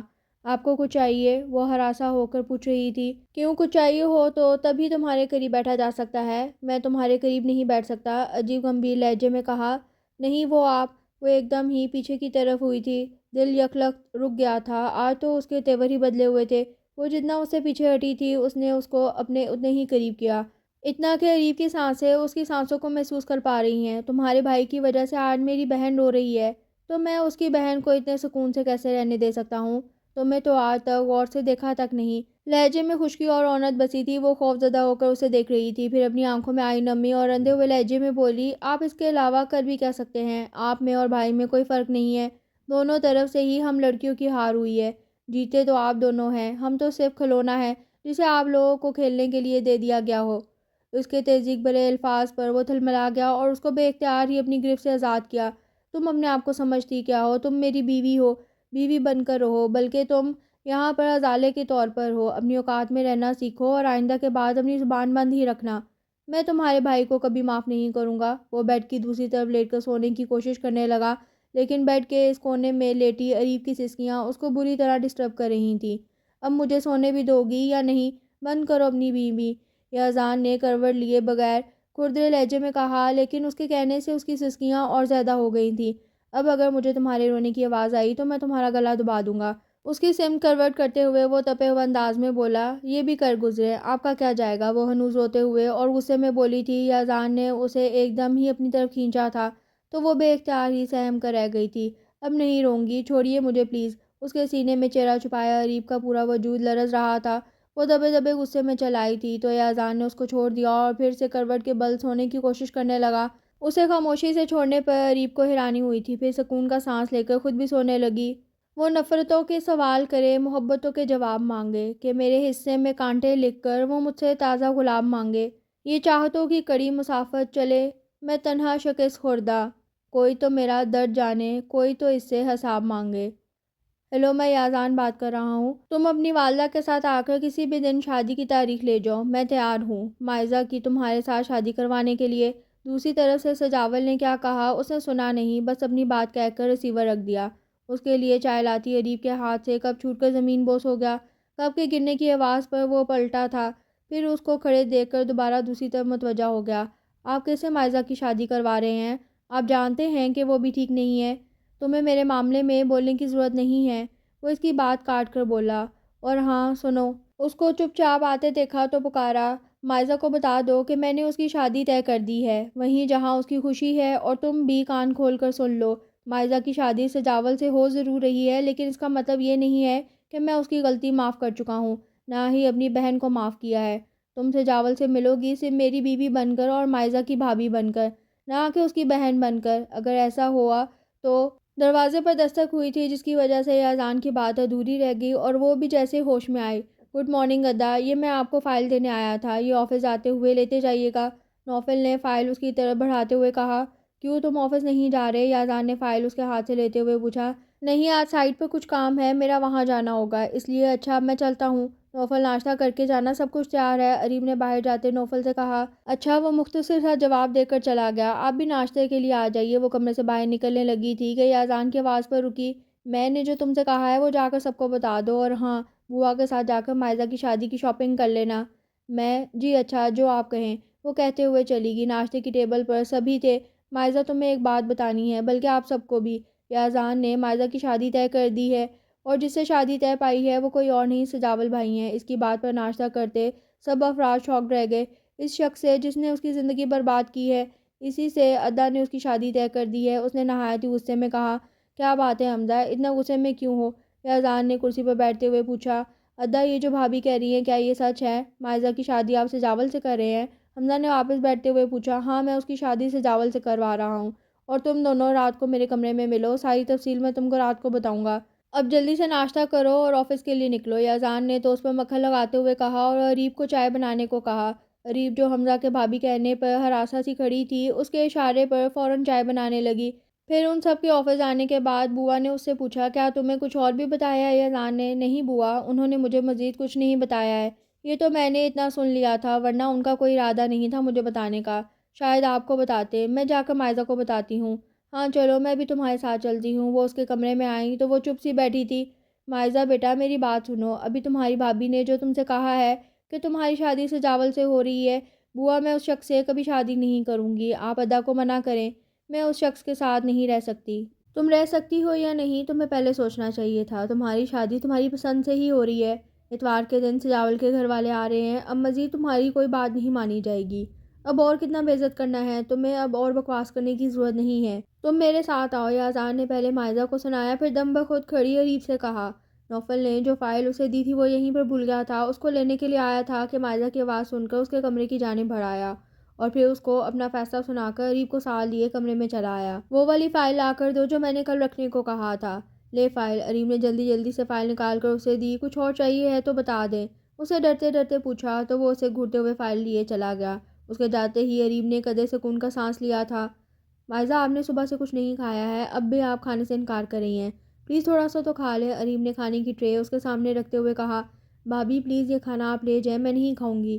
ادا کیوں مجھے اس بے وفا سے بیانا چاہتے ہیں؟ پلیز آپ ادا سے کہیں، میں اس سے تو کیا کسی سے بھی شادی نہیں کرنا چاہتی، مائزہ روتے ہوئے کہہ رہی تھی۔ دیکھیں مائزہ، رونے سے مسئلے حل نہیں ہوا کرتے، اگر ہو جاتے تو میں بھی رو دھو کر تمام مسئلے حل کر لیتی، اور جہاں تک آپ کے بھائی کا فیصلہ ہے اسے میں تو کیا کوئی بھی نہیں بدل سکتا۔ میں تو یہ نہیں کہتی کہ میرا بھائی بہت اچھا ہے، اور جہاں تک آپ کے بھائی کا فیصلہ ہے، مجھے پتا ہے انہوں نے آپ کے ساتھ بہت برا کیا ہے، لیکن پھر بھی آپ سجاول بھائی سے ہی شادی کریں، کیونکہ دوسرا کوئی اپنائے گا تو ایک نہ ایک دن تانا ضرور دے گا، مگر وہ آپ کو جانتے ہیں، وہ آپ کو تانا نہیں دیں گے۔ کیوں نہیں دے سکتا؟ اس نے مجھ سے کہا تھا کہ میں کیسے یقین کر لوں کہ یہ بچہ میرا ہی ہے، کسی اور کا نہیں۔ آپ کو کیا پتا اس نے کیسے کیسے الفاظ استعمال کیے ہیں۔ مائزہ اس کی بات کاٹ کر بولی۔ اریب ایک دم ہی خاموش ہی ہو گئی۔ لیکن میں اب بھی اس شخص کو دل سے نہیں نکال پا رہی ہوں بھابی، میں کیسے اس شخص کے ساتھ شادی کر لوں جس نے میری عزت میرے بھائیوں کے سامنے دو کوڑی کی کر دی ہے۔ میں تو ادا، اذان، نوفل اور حمزہ سے نظر تک نہیں ملا پاتی ہوں، میرا دل چاہتا ہے کہ میں ان کے سامنے آنے سے پہلے ہی مر جاؤں۔ میری وجہ سے آپ آج میری بھابی کے روپ میں میرے سامنے ہیں۔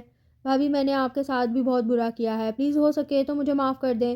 آپ تو اپنے بھائی اور اماں سے بھی نہیں مل سکتی، صرف میری وجہ سے، مجھے معاف کر دیں۔ اس نے اریب کے سامنے ہاتھ جوڑتے ہوئے کہا۔ پلیز ایسا مت کرو، مجھے تم سے کوئی شکایت نہیں ہے، مجھے یقین ہے ایک دن تمہارے بھائی سب کچھ بھول جائیں گے اور سجاول بھائی کو بھی معاف کر دیں گے۔ تم دعا کرو میں اپنے بھائیوں اور اماں سے مل سکوں، ابھی تو میں اپنوں کا نام بھی نہیں لے سکتی۔ اریب نے اپنی آنکھوں میں آئی نمی کو صاف کرتے ہوئے کہا۔ تم کھانا کھا لو اور جو تمہارے ادا کہیں وہ مان لو، وہ کبھی غلط فیصلہ نہیں کریں گے، اس فیصلے کے پیچھے ان کی سوچ ضرور ہوگی۔ ارے واہ بھابی، آپ تو ادا کو بہت اچھی طرح سمجھتی ہیں، کیا آپ کو ان سے محبت ہو گئی؟ نرمین، جو کافی دیر سے خاموش بھی تھی، اب شرارت سے پوچھ رہی تھی۔ اریب ایک دم ہی جم گئی، گالوں پہ سرخی دوڑ گئی تھی۔ بدتمیز چپ ہو جاؤ، مائزہ تم کھانا کھاؤ اور میں ذرا حمزہ اور نوفل کو دودھ دے کر آتی ہوں۔ وہ دودھ کے گلاس لے کر اپنے کمرے کی جانب چلی آئی کیونکہ وہ یزدان کے ساتھ ہی بیٹھے تھے۔ اس کے داخل ہونے پر وہ لوگ خاموش ہو گئے تھے۔ اس نے جلدی سے دودھ کے گلاس ٹیبل پر رکھے اور جلدی باہر آ گئی۔ باہر لان میں چلی آئی، لائٹس آن تھیں، وسیع لان میں سناٹا طاری تھا۔ نہ جانے سے جاول بھائی نے اماں کو کیسے راضی کیا ہوگا۔ وہ سردی سے بے نیاز ہو کر سیڑھیوں پر بیٹھی تھی، اپنے ارد گرد کی بھی پرواہ نہیں تھی۔ شال گر کر قدموں میں آ گئی تھی۔ یہاں کیا کر رہی ہو؟ مرنے کا ارادہ ہے؟ اتنی سردی میں باہر بیٹھی ہو؟ چلو کمرے میں، ابھی تمہیں زندہ رکھنا بہت ضروری ہے میرے لیے، یزدان نے سنجیدگی سے کہا۔ اریب اس کے اچانک آ جانے سے ڈر گئی تھی اور دل دھک دھک کر رہا تھا۔ اب باتیں کر رہے تھے تو میں نے سوچا میں کچھ دیر باہر بیٹھ جاتی ہوں۔ اریب نظریں جھکا کر دھیمے لہجے میں بولی۔ ٹھیک ہے تم جاؤ۔ اریب کو ان کا انداز گمسم سا لگا، جیسے وہ اندرونی خلفشار کا شکار ہو، لیکن پھر بھی کچھ کہے بغیر گھر کے اندرونی حصے کی جانب گئی۔ آج اتوار کا دن تھا۔ اریب کے قدم اور نظریں بار بار دروازے کی جانب بڑھتی اور پھر پلٹ جاتی۔ نوفل اور حمزہ لاؤنج میں بیٹھے کب سے اس کی بے قراری کو نوٹ کر رہے تھے۔ کیا بات ہے بھابھی، آپ کو کسی کا انتظار ہے کیا؟ نوفل نے سنجیدگی سے پوچھا۔ نہیں نہیں تو تمہیں کیوں لگا کہ مجھے کسی کا انتظار ہے؟ وہ بری طرح بکھلا کر رہ گئی۔ شام 4 بجے تک آپ کے گھر والے آئیں گے، آپ جب تک یہاں آ کر بیٹھیں۔ حمزہ نے اس کا ہاتھ تھام کر صوفے پر بٹھایا اور خود دو زانو ہو کر اس کے سامنے بیٹھ گیا۔ بھابھی ہم آپ کا دکھ سمجھتے ہیں، پھر اپنی بہن کا دکھ سوچ کر غصہ آ جاتا ہے، پلیز ہمیں معاف کر دیں۔ ہم نے آپ سے بہت بدتمیزی کی ہے، آپ ہمارے اس بھائی کی بیوی ہیں جو ہمارے لیے بڑا بھائی، باپ، ماں سب کچھ ہے، اس لیے آپ بھی ہمارے لیے قابل احترام ہیں۔ اب آپ کو ہم سے کوئی شکایت نہیں ہوگی، ہم پوری کوشش کریں گے کہ آپ کے بھائیوں کی کمی پوری کر سکیں۔ حمزہ نے اس کے آنسو اپنے ہاتھوں سے صاف کرتے ہوئے کہا۔ نوفل نے بھی اس کے سر پر ہاتھ رکھا تھا۔ اریب خوشی سے مسکرا دی۔ تمہارے بھیا آ رہے ہیں، پلیز ان کے سامنے کچھ مت کہنا۔ اریب نے ایک دم ہی اپنے بہتے آنسو صاف کیے۔ ارے احمد تم، حمزہ نے سجاول لوگوں کے ساتھ احمد کو دیکھ کر حیرانی سے کہا۔ تم یہاں؟ وہ بھی اس سے کم حیران نہ تھا۔ تم سجاول ملک کے بھائی ہو؟ حمزہ نے پوچھا۔ اور تم میری بہن کے دیور؟ او مائی گاڈ، دونوں کالج کے زمانے کے دوست تھے لیکن آج تک یہ ایک دوسرے کے گھر تک نہیں گئے تھے۔ پلیز آپ لوگ بیٹھیں۔ تو دونوں بھی مسکراتے ہوئے بیٹھ گئے۔ اماں کی نظریں بے چینی سے اریب کو تلاش کر رہی تھیں۔ وہ بوا کے ساتھ ڈرائنگ روم میں داخل ہوئی تھی لیکن پھر ایک پل کو قدم رکے تھے۔ ماں اور بھائیوں کو دیکھ کر دل چاہ رہا تھا کہ سب بھول بھال کر ان کے گلے لگ جائے، لیکن یزدان بھی ساتھ تھا۔ صرف سلام کر کے وہ یزدان کے برابر بیٹھ گئی۔ ملازمہ کولڈ ڈرنک سرو کر کے جا چکی تھی۔ دیکھو بیٹا، ہم تم سے تمہاری بہن کا رشتہ مانگنے آئے ہیں اور اس ہفتے کے اندر شادی بھی کرنا چاہتے ہیں۔ ماں نے یزدان کے سامنے اپنی بات رکھی۔ مجھے کوئی اعتراض نہیں ہے، آپ جب چاہیں بارات لے کر آ سکتے ہیں، ہماری طرف سے سب تیاریاں مکمل ہیں۔ اریب بیٹا، ملازم سے کہو کہ مٹھائی لے کر آئے، سب کا منہ میٹھا کروانا ہے۔ جی اچھا، اریب اٹھتے ہوئے بولی۔ بھابھی آپ رہنے دیں، میں جا کر کہتا ہوں آپ بیٹھیں۔ حمزہ نے اس کو بٹھایا اور خود ڈرائنگ روم سے باہر چلا گیا۔ سجاول ملک، ایک بات تم پر واضح کر دوں، اس شادی سے مجھ پر کوئی اثر نہیں پڑنے والا، نہ میری سوچ کا نظریہ بدلا ہے۔ میری مسز سے آپ لوگوں کا کوئی تعلق نہیں ہوگا اس شادی کے بعد بھی۔ میری بہن تم جیسے انسان کو پسند نہ کرتی تو میں یہ شادی کبھی نہیں ہونے دیتا، لیکن میں مجبور ہوں اپنی بہن کے آنسوؤں کی وجہ سے، جو اس کی آنکھوں سے تمہارے لیے بہتے ہیں۔ بہرحال آپ لوگ ایک ہفتے میں بارات لے کر آنا چاہتے ہیں تو ہمیں کوئی اعتراض نہیں۔ آپ کیا کہتی ہیں بوا؟ یزدان نے سنجیدگی سے بوا سے پوچھا۔ ہاں ٹھیک ہے، مجھے کیا اعتراض ہو سکتا ہے؟ یزدان کے موبائل پر بیپ ہوئی تھی، وہ ایکسکیوز کرتا باہر چلا گیا۔ اس کے جاتے ہی اریب بے اختیار ہی اپنی اماں کی طرف بڑھی تھی اور ان کے گلے لگی تھی۔ انہوں نے بھی اسے بے قراری سے اپنی آغوش میں لیا تھا، پھر اس کے ماتھے پر پیار کیا۔ بوا مسکراتے ہوئے نم آنکھوں سے بولی۔ بہن، میں کوشش تو کرتی ہوں کہ اس کا آپ جتنا خیال رکھ سکوں، مجھے آپ سے کوئی شکوہ نہیں، آپ یقیناً بہت خیال رکھتی ہوں گی۔ اریب بھائیوں سے مل رہی تھی کہ یزدان دوبارہ کمرے میں داخل ہوا تو وہ سٹ پٹا کر موئے سے الگ ہوئی تھی، لیکن یزدان کی آنکھوں میں اس وقت کچھ تھا، وہ وہی محسوس کر سکتی تھی۔ سب کچھ اتنی جلدی میں ہوا تھا کہ چٹ منگنی پٹ بیاہ والا معاملہ ہوا تھا۔ مائزہ کو رخصت کروا کے سجاول ملک لے آیا تھا۔ آج وہ اس شخص کی خوابگاہ میں موجود تھی جسے کبھی اس نے بے پناہ بے حساب پیار کیا تھا، لیکن آج اس سے اتنی ہی نفرت کرتی تھی۔ دروازہ کھول کر سجاول اندر داخل ہوا، پھر اس کے قریب آ کر بیٹھا۔ مائزہ، ہو سکے تو مجھے معاف کر دو، سجاول نے اس کے ہاتھ اپنے ہاتھوں میں لے کر کہا۔ مائزہ نے ایک دم ہی ہاتھ اس کے ہاتھوں سے چھڑا لیے۔ مجھے ہاتھ لگانے کی کوئی ضرورت نہیں، یہ شادی میں نے صرف اپنے بھائیوں کی عزت کے لیے کی ہے۔ تم اس خوش فہمی میں مت رہنا، میں تم سے بے انتہا نفرت کرتی ہوں۔ میں صرف تمہاری وجہ سے اپنے بھائیوں کے سامنے سر نہیں اٹھا سکتی۔ پیار تو تم نے بھی کیا تھا، پہل تو تم نے ہی کی تھی، تو پھر میرا قصور ہی کیوں ٹھہرایا گیا؟ اب تم نے مجھ سے کیوں شادی کی؟ میں تو اب بھی وہی لڑکی ہوں جسے تم نے ٹھکرایا تھا، اور اپنے بچے کو بھی اپنانے سے انکار کر دیا، اور یہاں تک کہہ دیا کہ وہ بچہ تمہارا ہے ہی نہیں۔ تم تو میری نظروں سے اس وقت گر گئے تھے۔ مجھے اپنے آپ پر اتنی شرمندگی ہوئی کہ میں نے تم جیسے شخص سے پیار کیا، صرف میری وجہ سے اریب بھابھی سزا پا رہی ہیں۔ کاش میں نے یہ فحش غلطی نہ کی ہوتی۔ تم تو میری نفرت کے قابل بھی نہیں ہو، اور پلیز آئندہ میرے سے بات کرنے کی کوئی ضرورت نہیں ہے۔ ہم صرف دنیا کے دکھاوے کے لیے ہی میاں بیوی ہیں۔ وہ نہایت ہی نفرت و غصے سے کہتی واش روم میں چلی گئی اور سجاول شرمندگی کے مارے چپ ہو کر رہ گیا۔ وہ اذان کے لیے چائے لے کر کمرے میں آئی تو وہ بیڈ پر بہت ساری فائلز پھیلائے نہ جانے کیا حساب کتاب کر رہا تھا۔ اس کو دیکھتے ہی ماتھے کی تیوریاں بڑھ گئی تھیں۔ یہ چائے، ڈرتے ڈرتے چائے کا کپ اسے تھمایا۔ میری خدمت کر کے مجھے امپریس کرنا چاہتی ہو؟ اس نے استحضاء انداز میں کہا۔ میں آپ کی بیوی ہوں، اگر کوئی عام سی لڑکی ہوتی تو آپ کہہ سکتے تھے کہ میں آپ کو امپریس کر رہی ہوں۔ اس کے الفاظ اس کو تپا گئے تھے، لیکن میں نے اس رشتے کو ابھی تک کوئی اہمیت نہیں دی ہے۔ وہ اس پر نظر جمائے بہت سرد لہجے میں بولا، اگر اہمیت نہیں دینی تھی تو یہ رشتہ قائم ہی کیوں کیا؟ وہ بھی آخر انسان تھی، کہاں تک برداشت کرتی؟ بغیر کسی قصور کے اسے سزا کا مستحق ٹھہرا دیا گیا تھا۔ اس کی برداشت بالآخر جواب دے گی تھی، تم چاہتی کیا ہو؟ وہ فائل پر نظر دوڑاتے ہوئے بولا، ہر بیوی اپنے شوہر سے ہر وہ چیز چاہتی ہے جس کی وہ مستحق ہے۔ میں کسی بھی ایسے رشتے کو نہیں مانتا۔ اس کا لہجہ بے لچک تھا۔ پھر مجھے کس جرم کی پاداش میں سزاوار ٹھہرایا گیا؟ وہ تڑپ کر گویا ہوئی، گویا کہ تم چاہتی ہو کہ میں اس کاغذی رشتے کو ختم کر دوں۔ وہ اس کی آنکھوں میں آنکھیں ڈال کر بولا، تو وہ دہل کر رہ گئی۔ تم فکر مت کرو، اگر ایسا چاہتی ہو تو کوئی مسئلہ ہی نہیں ہے۔ وہ ہنوز اس پر نظر گاڑے ہوئے تھا۔ میں نے ایسا تو نہیں کہا آپ کو، وہ سہمے ہوئے لہجے میں بولی۔ کہا نہیں، لیکن خواہش تو ہے۔ وہ نہ جانے کیا اگلوانا چاہ رہا تھا۔ میں آپ سے بحث نہیں کرنا چاہتی۔ تمہیں اگر میرے ساتھ رہنا ہے تو ایسے ہی رہنا ہوگا جیسے میں چاہوں گا، اور جہاں تک تمہارے حقوق کی بات ہے تو یہ فارمیلٹی بھی میں پوری کر ہی دوں گا، لیکن میں آپ کے ساتھ ایسے نہیں رہنا چاہتی۔ وہ چیخ کر بولی تھی۔ پھر ٹھیک ہے، میں تمہیں طلاق طلاق طلاق دیتا ہوں۔ نہیں اذان، نہیں اذان، آپ ایسا نہیں کر سکتے۔ میں آپ کے آگے ہاتھ جوڑتی ہوں، آپ کے آگے پاؤں پڑتی ہوں، آپ مجھے نہیں چھوڑ سکتے۔ وہ نیند میں سوتے ہوئے چل آئی تھی۔ اذان جو صوفے پر بیٹھا آفس ورک کر رہا تھا، اس کے چیخنے پر اس کی طرف بھاگا۔ کیا ہوا قریب؟ اس کا ہاتھ تھام کر فکر مندی سے پوچھا۔ آپ ایسا نہیں کر سکتے میرے ساتھ۔ برا بھائی نے کیا تھا آپ کے ساتھ، میں نے نہیں۔ آپ مجھے نہیں چھوڑ سکتے۔ وہ مکمل طور پر ہوش میں نہیں آئی تھی۔ کیا نہیں کر سکتا ہوں؟ کچھ مجھے بھی تو پتہ چلے۔ آخر میں نے کیا کر دیا ہے جو تم یوں چلا رہی ہو؟ اس نے جھنجھلاتے ہوئے پوچھا۔ آپ مجھے نہیں چھوڑ سکتے اذان، وہ رد و بدل کر کے کم و بیش ایک ہی مدعا بیان کر رہی تھی۔ اب کی بار اذان کو شدید تاؤ آیا تھا تو اس کو تقریباً جھنجھوڑ ڈالا تھا۔ وہ آنکھیں کھول کر اذان کو کافی دیر تک دیکھتی رہی، پھر اپنے ماتھے سے بہتے پسینے کو صاف کیا۔ تو کیا وہ سب خواب تھا؟ یعنی اذان نے مجھے خواب میں طلاق دی تھی؟ او خدایا، تیرا لاکھ لاکھ شکر ہے یہ خواب تھا۔ وہ دل ہی دل میں خدا کا شکر ادا کر رہی تھی۔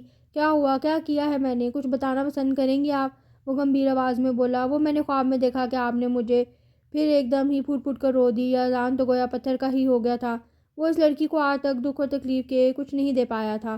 وہ اس سے اتنی شدید محبت کرتی تھی کہ خواب میں بھی وہ اس سے جدا نہیں ہو سکتی تھی۔ بے اختیار اسے اپنے قریب کیا اور اس کے آنسو اپنی پورے سے صاف کیے۔ قریب نے قدرے حیرانی سے اس کا یہ انداز دیکھا تو انجانے جذبے سے تپا چہرہ اور لو دیتی آنکھیں اس پر جمی تھیں۔ آخر وہ کب تک اور کہاں تک خود کو بچاتا؟ اس کو اپنی باہوں کے گھیرے میں لے لیا۔ قریب نے اس کی گرفت سے آزاد ہونے کی کوشش کی، لیکن بے سود، اور وہ بن پیے ہی بہکتا چلا گیا۔ سجاول ملک جتنا اس کے قریب ہونے کی کوشش کرتا وہ اتنا ہی اس سے دور بھاگتی۔ ہاں، باقی گھر والوں کے ساتھ اس کا رویہ بہت اچھا تھا۔ اماں کا اور معز اور احمد کا وہ بہت خیال رکھتی تھی۔ کچھ نہیں کرتی تھی تو صرف اس کے لیے۔ ان 3 مہینوں میں اس نے کس کس طریقے سے معافی نہ مانگی تھی، لیکن اس کا دل موم نہ ہوا تھا۔ مائزہ، میری شرٹ کا بٹن ٹوٹ گیا ہے، پلیز لگا دو۔ آفس جانے میں دیر ہو رہی ہے، سجاول نے شرٹ پہنتے ہوئے کہا۔ مجھے اتار کر دے دو، میں لگا دیتی ہوں، اس نے وارڈروب سے سوئنگ باکس نکالتے ہوئے کہا۔ ایسے ہی لگا دو، مجھے ویسے ہی دیر ہو رہی ہے، اتارنے اور پہننے میں ٹائم ویسٹ ہوگا۔ وہ پرفیوم اسپرے کرتے ہوئے بولا تو وہ جھنجھلاتی ہوئی بٹن لگانے لگی۔ بٹن لگاتے وقت وہ بغور سے تکتے گیا، جو اس کے قریب ہو کر بھی بہت دور تھی۔ وہ اس کے بہت قریب تھی۔ احساسات بہت عجیب سے ہو رہے تھے۔ بے اختیار اس کے گرد حصار باندھا تھا۔ مائزہ اچانک اس افتتاح پر گڑبڑا گئی، جھٹکے سے اس کی گرفت سے آزاد ہوئی تھی۔ تمہاری ہمت کیسے ہوئی مجھے چھونے کی؟ تم کیا سمجھتے ہو اس طرح میرے دل میں جگہ پالو گے؟ تو یہ تمہاری بھول ہے، وہ نہایت ہی غصے میں کہتی باہر چلی گئی۔ سجاول بے بسی سے سر دونوں ہاتھوں میں تھام کر بیٹھ گیا۔ کاش تم مجھے ایک بار معاف کر دو، لیکن میں بھی ہمت نہیں ہاروں گا۔ میں دوبارہ تمہارے دل میں وہ مقام حاصل کر کے رہوں گا، یہ سجاول ملک کا اپنے آپ سے عہد ہے۔ بوا فون پر مائزہ سے گفتگو کر رہی تھی، وہ بھی ان کے قریب آ کر بیٹھ گئی۔ یہ لو بیٹا، اپنی بھابھی سے بات کر لو۔ بوا نے ریسیور اس کی جانب بڑھایا۔ ہیلو، السلام علیکم بھابھی، کیسی ہیں آپ؟ مائزہ نے خوش دلی سے پوچھا۔ وعلیکم السلام، تم کیسی ہو؟ اور باقی سب گھر والے کیسے ہیں؟ سب ٹھیک ہیں؟ یہ اماں پاس ہی بیٹھی ہیں، لے بات کریں۔ اس نے ریسیور اماں کو تھما دیا۔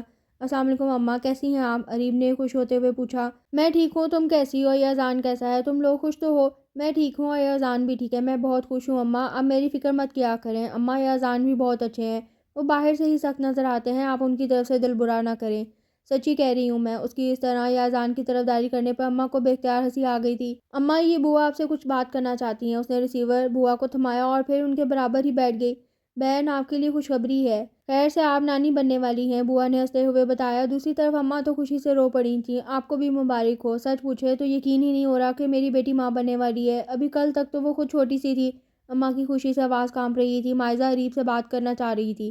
میری بھی بات کروائیں، مبارک ہو بیٹا، اور ہاں اپنا خیال رکھنا، اماں نے چند اور نصیحتیں دی تو دوسری طرف مائزہ کی چہکتی ہوئی آواز آئی، بھابھی اتنی اچھی خبر ابھی سنا رہی ہیں آپ؟ میری طرف سے آپ کو اور ادا کو بہت مبارک ہو، مائزہ نے شرارتی لہجے میں کہا تو وہ شرما کر رہ گئی۔ میں کل پرسوں آؤں گی آپ کی طرف، اپنا خیال رکھنا، فون رکھتی ہوں، خدا حافظ۔ اس نے بھی ریسیور رکھ دیا تھا، پھر سوچا کہ بچے کے باپ کو اس کے ہونے نہ ہونے سے کوئی فرق نہیں پڑتا، کاش مجھے ان کی محبت مل جائے، پتہ نہیں کب ان کا غصہ ختم ہوگا اور کب مجھے وہ محبت کی نظر سے دیکھیں گے یا نہیں، پتہ ہی نہیں چلا کب اور کیسے آنکھوں کے رستے وہ دل میں اتر گئے تھے کہ ان کے کھو جانے کے احساس سے ہی جان جانے لگتی ہے۔ وفا میں اب یہ ہنر اختیار کرنا ہے، سچ کہیں یا نہ کہیں اعتبار کرنا ہے، کبھی تو دل میں چھپے زخم بھی نمایاں ہوں، کبا سمجھ کر دل تار تار کرنا ہے۔ خدا خیر یہ کوئی ضد ہے یا شوق ہے محسن، خود اپنی جان کے دشمن سے پیار کرنا ہے۔ وقت کا کام گزرنا تھا سو وہ گزر رہا تھا۔ اریب نے 2 خوبصورت بیٹوں کو جنم دیا تھا، لیکن اس کی خود کی جان کو خطرہ تھا۔ آپریشن تو ٹھیک ہو گیا تھا، لیکن آخری وقت میں بی پی شوٹ ہو جانے کی وجہ سے وہ انڈر آبزرویشن تھی۔ اگلے 24 گھنٹے بہت اہمیت رکھتے تھے، سب کے لبوں پر دعا تھی۔ اماں اسپتال میں جائے نماز بچھا کر دعا گو تھی، یزدان بے قراری سے ٹہل رہا تھا۔ یہ بے چینی مجھے کیوں ہو رہی ہے، کیوں اس کے کھو جانے کے احساس سے جان نکلتی محسوس ہو رہی تھی، اگر اسے کچھ ہو گیا تو؟ یہاں پہنچ کر اس کا دماغ معاف ہو رہا تھا۔ نہیں یا اللہ، تو بہت ہی غفور الرحیم ہے، اس کو زندگی عنایت فرما، صرف ایک بار اسے مجھے لوٹا دے۔ یزدان کو محسوس ہوا تھا کہ وہ اس کی زندگی میں کتنی اہمیت رکھتی ہے۔ اس نے آہستہ آہستہ ہی اس کے دل میں مقام بنا لیا تھا۔ وہ اپنی آنکھوں میں آئی نمی چھپانے کی غرض سے اسپتال سے نکلتا چلا گیا۔ بوا اس کو باہر جاتے دیکھ کر روتی آنکھوں سے مسکرا دی تھی۔ آخر تمہارے دل کو جیت ہی لیا یزدان، اس کو کچھ نہیں ہوگا انشاءاللہ، وہ لوٹ آئے گی تمہارے لیے، اسے آنا ہی ہوگا۔ بوا نے بھیگی آنکھیں کرتے ہوئے اپنے دل میں گویا ہوئی تھی، مجھے اریب سے یہ نہیں کہنا چاہیے تھا، میں نے اسے بہت ہرٹ کیا ہے، وہ بے مقصد ہی گاڑی سڑکوں پہ دوڑاتے ہوئے مسلسل سوچے جا رہا تھا، وہ میری اولاد کو پیدا کرنے کی اذیت جھیل رہی تھی، میں نے اس کا شکریہ ادا کرنے کے بجائے یہ کہا کہ دنیا کی ساری عورتیں ماں بنتی ہیں، تم کوئی انوکھی ماں نہیں بن رہی ہو۔ اس وقت اس کے چہرے پہ کیسی اذیت چھائی تھی۔ او گاڈ، یہ میں نے کیا کر دیا، وہ تمہاری بیوی ہے یزدان حسن، اگر وہ تم سے محبت کرتی ہے تو یہ اس کا حق ہے، اس کا مطلب یہ نہیں کہ تم اس کا ناجائز فائدہ اٹھاؤ۔ اس کے دل نے اریب کے حق میں گواہی دی تھی۔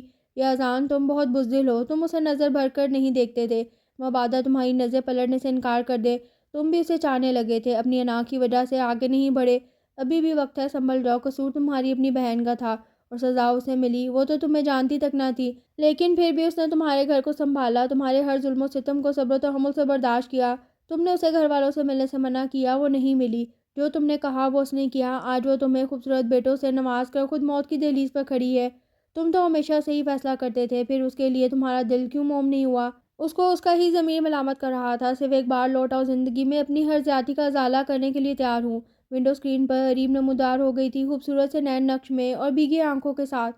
آج یاد آ رہا ہے کہ تمہاری آنکھیں کتنی خوبصورت ہے، تم کس قدر دلکش ہو، آج محسوس کر رہا ہوں میری ہمسفر، میری دنیا میں واپس لوٹ آؤ، تم نہ ہو کر بھی میرے آس پاس رہتی ہو، مجھے آج احساس ہوا، مجھے تم سے بہت محبت ہے، میں تمہارے بغیر کچھ بھی نہیں، یہ جو زشت کا سفر ہے، یہ جو رشتہ ہے میرا، تم اگر ساتھ نہ دو گے تو یہ کس طرح کٹے گا، میری سوچ کی حدوں تک یہ گمان مجھے کیسے آئے، کوئی پل بنا تمہارے بھلا کیسے بیت جائے، میرے پاس تم کب نہیں ہو، میری یاد کے نگر میں، میرے خواب کے سفر میں، میری سوچ کی تہوں تک، میری آنکھ کے بھنور میں، میرے دل میں، جان میں، تن میں، میری حسرتوں کے بن میں، میرے دن کی تیرگی میں، میرے شب کی روشنی میں، ہاں تم ہی ہو، میری ہر دعا کا محور، بس ایک آرزو تمہاری، اسی آرزو سے آگے کوئی رستہ نہیں ہے، تمہیں کس قدر ہے چاہا، تمہیں یہ پتہ نہیں ہے۔ اس نے تھک کر ریورس گیئر میں گاڑی کو ڈالا، ابھی وہ ٹرن لینے ہی والا تھا کہ موبائل کی بیپ بج اٹھی۔ ہیلو ادا، بھابھی کو ہوش آ گیا، آپ جلدی سے اسپتال آ جائے۔ دوسری طرف سے نوفل نے اسے زندگی کی نوید دی تھی، میں ابھی پہنچتا ہوں، میں 10 منٹ میں۔ اس کے انگ انگ سے خوشی ظاہر ہو رہی تھی، موبائل آف کر کے گاڑی فراٹے بھرنے لگی تھی۔ کوریڈور میں ہی اسے سجاول مل گیا تھا، وہ سب کچھ بھول کر اس کی جانب بڑھا تھا۔ کیسی ہے وہ، لہجے میں بے قراری تھی، سجاول نے حیرانی سے اس کی بے قراری نوٹ کی، پھر ایک دم ہی پرسکون ہو گیا، اسے پتہ چل گیا تھا کہ اس کی بہن کی زندگی کی تمام مشکلیں ختم ہونے والی ہیں، اب اس کے دامن میں خوشیاں ہی خوشیاں ہوں گی، سب ٹھیک ہے، روم میں شفٹ کر دیا گیا ہے، سب وہیں پر ہیں، اریب کے پاس۔ سجاول مسکراتے ہوئے بولا، ڈاکٹر نے کیا کہا ہے، اب کوئی خطرے والی بات تو نہیں ہے؟ نہیں، سب کچھ ٹھیک ہے، تم فکر مت کرو، سجاول نے اس کی فکر مندی پر جواباً کہا، لیکن پھر بھی میں اپنی تسلی کے لیے ڈاکٹر سے مل کر آتا ہوں۔ یہ اذان ڈاکٹر کے روم کی جانب بڑھ گیا۔ اللہ تعالیٰ نے اس کو جڑواں بیٹوں کی نعمت سے نوازا تھا۔ اس خاندان میں اس کی جڑیں کس قدر مضبوط ہو گئی تھیں۔ اللہ نے اس کو ماں جیسے رتبے پر فائز کر دیا تھا۔ اس کے قدموں تلے جنت آ گئی تھی۔ پہلی بار اپنے بیٹے کو گود میں لے کر وہ شدتوں سے رو پڑی تھی۔ ہسپتال میں اس کے ساتھ بوا اور اماں رکی ہوئی تھیں۔ ہفتے بعد ہی وہ ہسپتال سے ڈسچارج ہو کر گھر آ گئی تھی۔ یہ اذان نہ تو اسے ملنے آیا تھا اور نہ ہی اپنے بیٹوں کو دیکھا، تو کیا انہیں اپنی اولاد سے بھی کوئی لگاؤ نہیں؟ میری تو سرے سے کوئی اہمیت ہی نہیں، اس کی بھی وجہ ہے، لیکن یہ تو ان کی اپنی اولاد ہے، ان سے کیسی نفرت؟ اس نے نہایت ہی دکھ سے سوچا۔ یہ اذان اس کا سامنا کرنے سے کترا رہا تھا۔ ایک عجیب سی جھجک تھی جو اسے آگے بڑھنے نہیں دے رہی تھی، لیکن آج آفس سے آنے کے بعد اپنے کمرے میں بے تابی سے داخل ہوا تھا اور بچوں کے کاٹ کی جانب بڑھا تھا اور بے اختیار ہی سوئے ہوئے شہزادوں کو پیار کیا۔ اس کے سوئے ہوئے احساسات بڑی شدت سے جاگے تھے۔ تبھی کمرے کا دروازہ کھول کر ریب اندر داخل ہوئی تھی۔ اس کی غیر متوقع آمد پر چونکی تھی۔ وہ والہانہ انداز میں بچوں کو پیار کر رہا تھا۔ اریب اس کے انداز پر حیرتوں کے سمندر میں غوطہ زن تھی۔ یہ وہ اولاد تھی جس کے بارے میں کبھی بھول کر بھی اریب سے بات نہ کی تھی، اور کیسے پیار لٹا رہا تھا۔ یہ اذان، آپ کو اپنے بچوں کی یاد آ جائی ہے یا انہیں بھی میری طرح نظر انداز کریں گے؟ سوالیہ نظروں سے اس کی جانب دیکھا۔